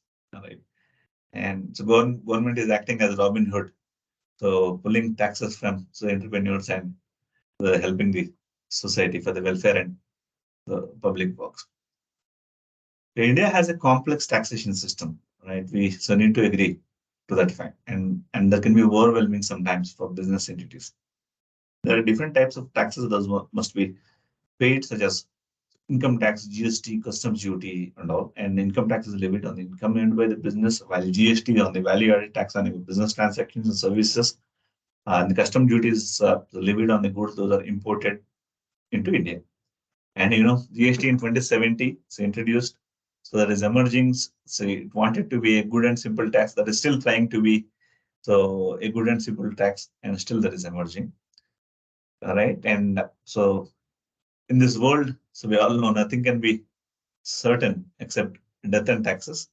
Then the best way is to understand it and how do you comply with it. Right. Those are the taxation requirements. And the one I'm very much interested to talk about, so here is on the website management. When it comes to website management in India, privacy policy laws and terms and conditions play a vital role in ensuring the protection of users' personal information and establishing clear guidelines for the website usage, right?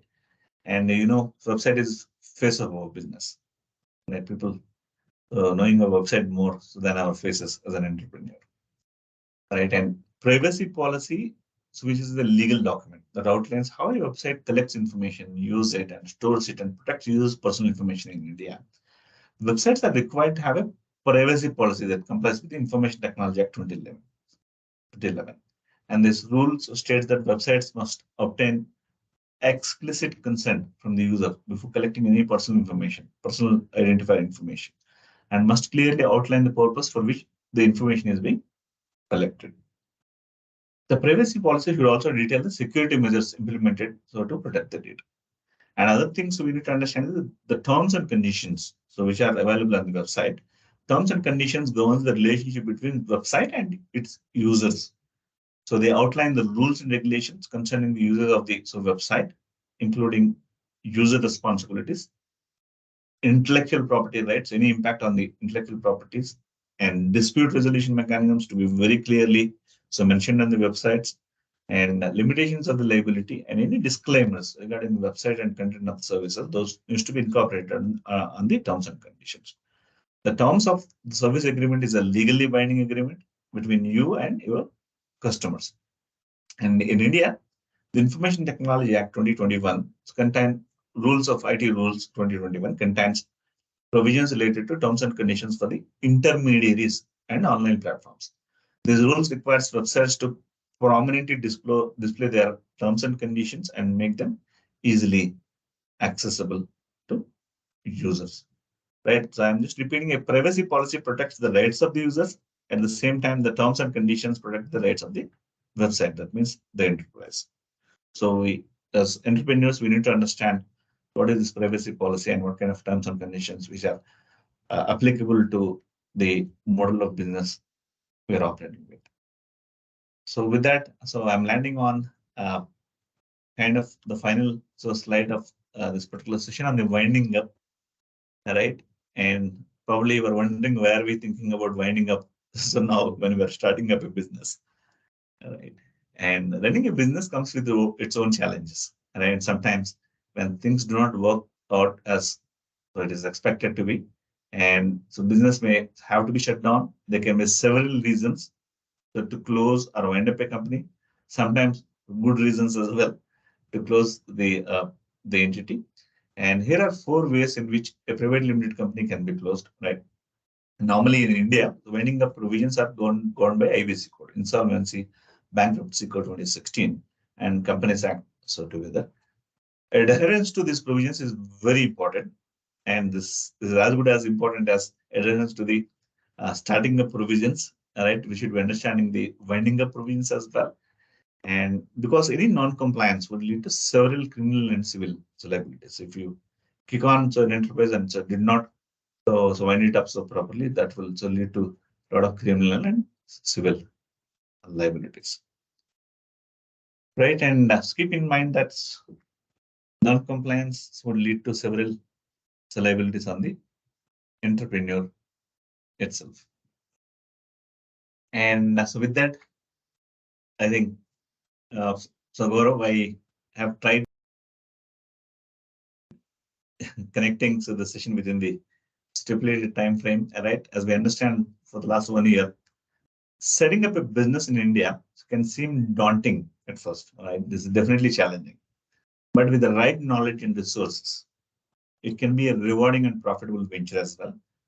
The key takeaways from this presentation, this session, would for sure helpful in understanding the different types of the entities. Expectation is you should not be an expert by end of this session, but at least you should have the hint of what kind of legal formalities you should be looking at while you are so completing necessary legal formalities, complying with the taxation, employment laws, protecting intellectual property of your own enterprise, and overcoming challenges through perseverance and innovation, right? And again, let me start where I have started. Entrepreneurship is a challenging journey. It is neither a science nor an art. This is just a practice, which needs continuous learning. And so with that, so thank you for your time and attentive listening. Feel free to reach out to me for any support. So I'm actively available on LinkedIn. All right. And so my communications connect. So information already that is very much available on the LinkedIn for our quick references. In case of any need, feel free to approach me for any kind of support. More than happy to help you with. So with that, signing off for this session. Gaurav, over to you.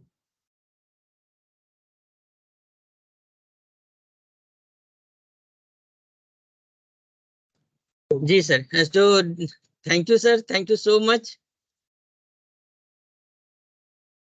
This was such a very nice session, sir. Participant, if you have any query, you can ask and avail the opportunity of presence of Chakri sir. Venkata, I think you are on mute.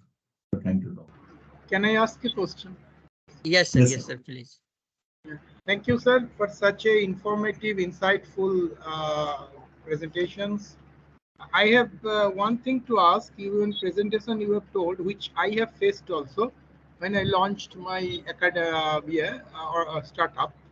The most of 77% or something you told, they go for private limited private limited company. Okay, but when I was going for that, somebody advised me, don't go for private limited company, go for LLP. So why do people, 77% people prefer? What are the advantage and disadvantage? Could you put it something? So predominantly on the capital, so connectivity, so Shankarji. If you ask me, the formalities connected with LLPs and private limited companies, that is more or less same. So, but on the volumes that may differ and all. So why? So why we look at private limited companies in comparison with LLPs is the capital flexibility, all right? And so we'll have so your forum that is connected, so up to 200 max the people can contribute, 200 organizations are the venture capital itself. So equity, so market supporters, also those can be pulled in. And so that is the best way of connecting of the right capital funding for the long term perspective. And from the compliance perspectives, more or less LLBs and private limited organizations, they will have similar compliance structures. And the benefit is for the longevity of the enterprise, that is always keep our doors open for encouraging funding, external funding, right? That is the benefit you can get from the private limited connectivity. So if we start with LLP, then we can convert it by a private limited company. Absolutely. When the funding So, will pitch for funding. So that can be definitely translated. So Shankarji, that can be definitely translated. They'll have the translation procedures connected. So that is why if you see some of the organizations, very popular organizations, they registered themselves as partnership, then translated. So right from LLPs to private limited and private limited to public limited as well. So if they need extensive funding from the public, so that can be a possibility. So in LLP, there is less of personal liability. That's Correct. why people wants to go. Yeah, so that is a kind of hybrid model of a private limited company and a partnership, and so that will definitely provide the liability protection better than a partnership firm. In a partnership firm, you are a partner, then so you need to assume all the liability that is connected. So you'll have unlimited liability as a partner. So in LLP, they'll give you protection. So with only limited liability that can be connected. At the same time, you can enjoy the benefits of the private limited organization. So that is a hybrid structure that is coined out. Okay, hybrid. Thank you, sir. Thank you. Hello, sir. Good afternoon, sir. Good afternoon. Yeah. May I ask a question? Yes, sir. Yes, please. Sir, yeah. So is it compulsory to register? Every company need to register the for doing business? Okay. So if there is a generic question.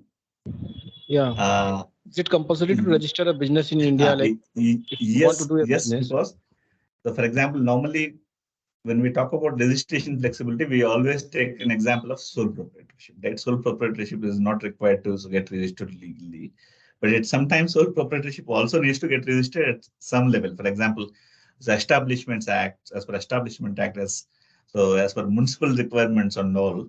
So the registration is definitely compulsory. That will give you the legal genuinity of the organization. I think except sole proprietorship, rest of the organization definitely should be mandatorily registered.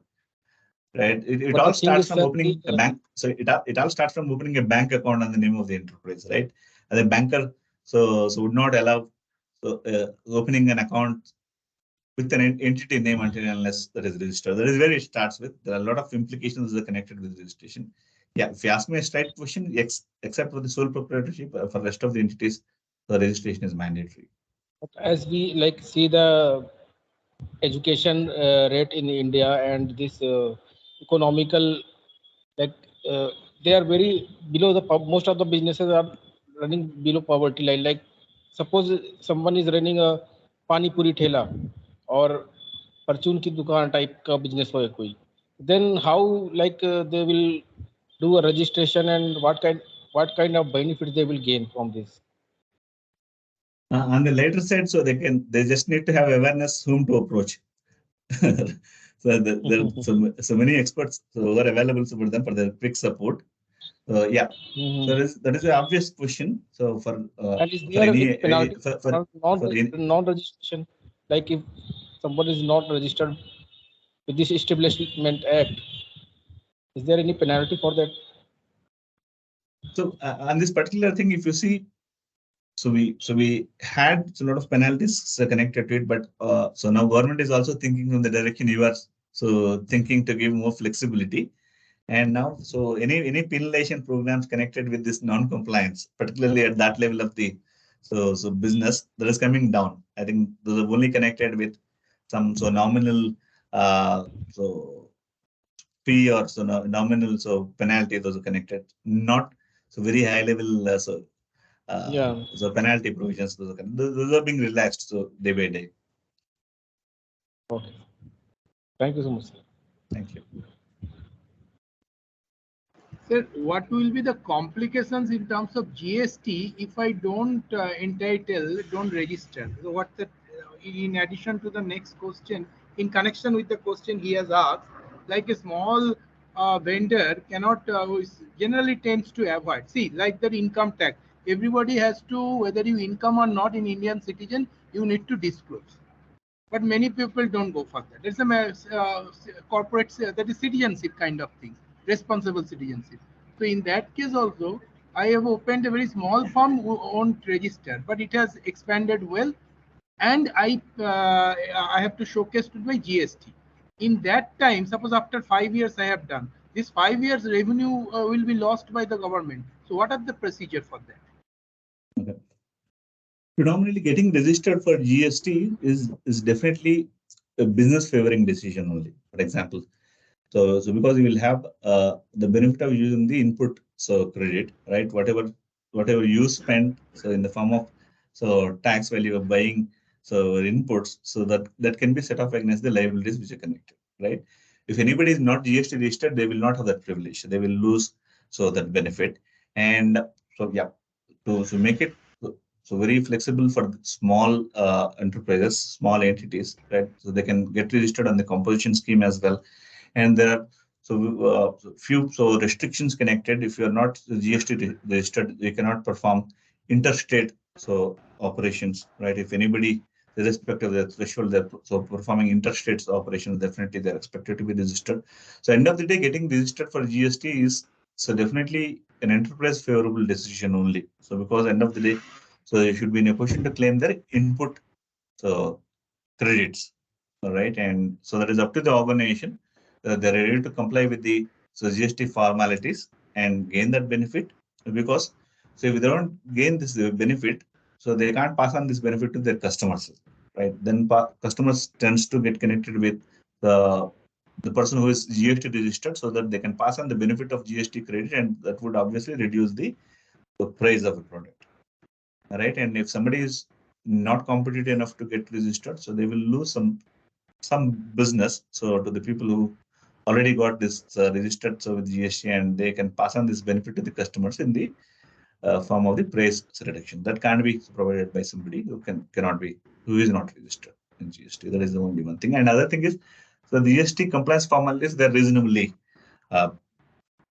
flexible. They're reasonably flexible, and yeah, obviously the person who is running a Pani Puri enterprise and all, so they can't maintain it. Definitely they need to go to somebody. But those are very reasonable requirements. Maintaining of these records, books, filing the returns, and there is a composition scheme that is available. So under the threshold, a particular threshold which can cover every small business into the composition schemes, and they can be relieved from the lot of GST related filing requirements and formalities that can be used by small enterprises, small entities. Okay, thank you. Thank you.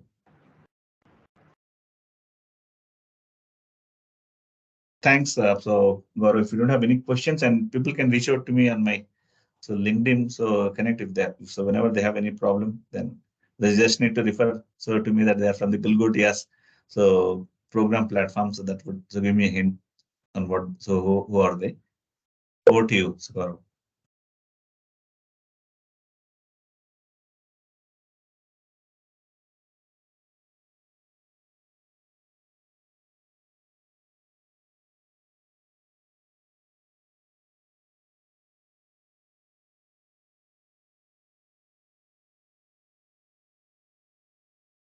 So looks like Gaurav is engaged in keeping the lunch arrangements ready for the team who are available there physically. Hey, no, sir, I was in call. Okay. So any other query?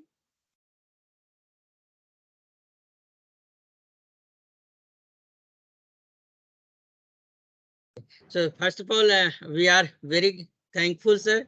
You have accepted our invitation and conducted such a wonderful, informative and interactive session. So I again request Sanker Mukherjee, sir. He is present here. So kindly felicitate our guest speaker with a digital memento. Thank you, Gaurav sir. On behalf of Galgotias University's Institute Innovation Council, we are happy to offer you a digital memento in contributions of your time and energy you have spent there and thrived us. Many things, insightful things we have. Yes, I have my own personal doubt that has been cleared also. So thank you for giving and investing time and makes us more thrived on that case. So please accept our momentum. Obliged, Sankerji. So thanks so much, and so thank you, so Gaurav and so Galgotia for this opportunity, and so wishing all the participants a wonderful learning and empowering so readiness for their entrepreneurship journey. So all the best, and keep in touch if you have any questions. Thank you. Thanks all. And Sir, sir, one more thing. Can we have yes. your PPT, sir? Gaurav sir, can you have your PPT, sir? It is very insightful. I was thinking I can go through it. Sure, Shankarji. I'll pass it on to Gaurav. Okay. Thank you. Thank you. And Thank sir, you. tomorrow is the last day of our FDP. So I am also requesting all the invited speaker. I will also send the invitation mail to join us in the valedictory session. And you can also join at 11 a.m. to kindly provide your feedback also regarding this FDP. Thank you so much, sir. Sure, Gaurav. Thank you, Obliged. Thank you. Thanks all the best. Okay. Thank you, sir. Sir, feedback. Yes, feedback form has been posted in chat box. Sir, please post it once more. I can't see it. Just. I have posted again. And next, so I am also thankful to all the participants joined with us for joining with us and making this event successful. Thank you all. So I have posted the feedback form in the chat box again. So kindly provide your feedback.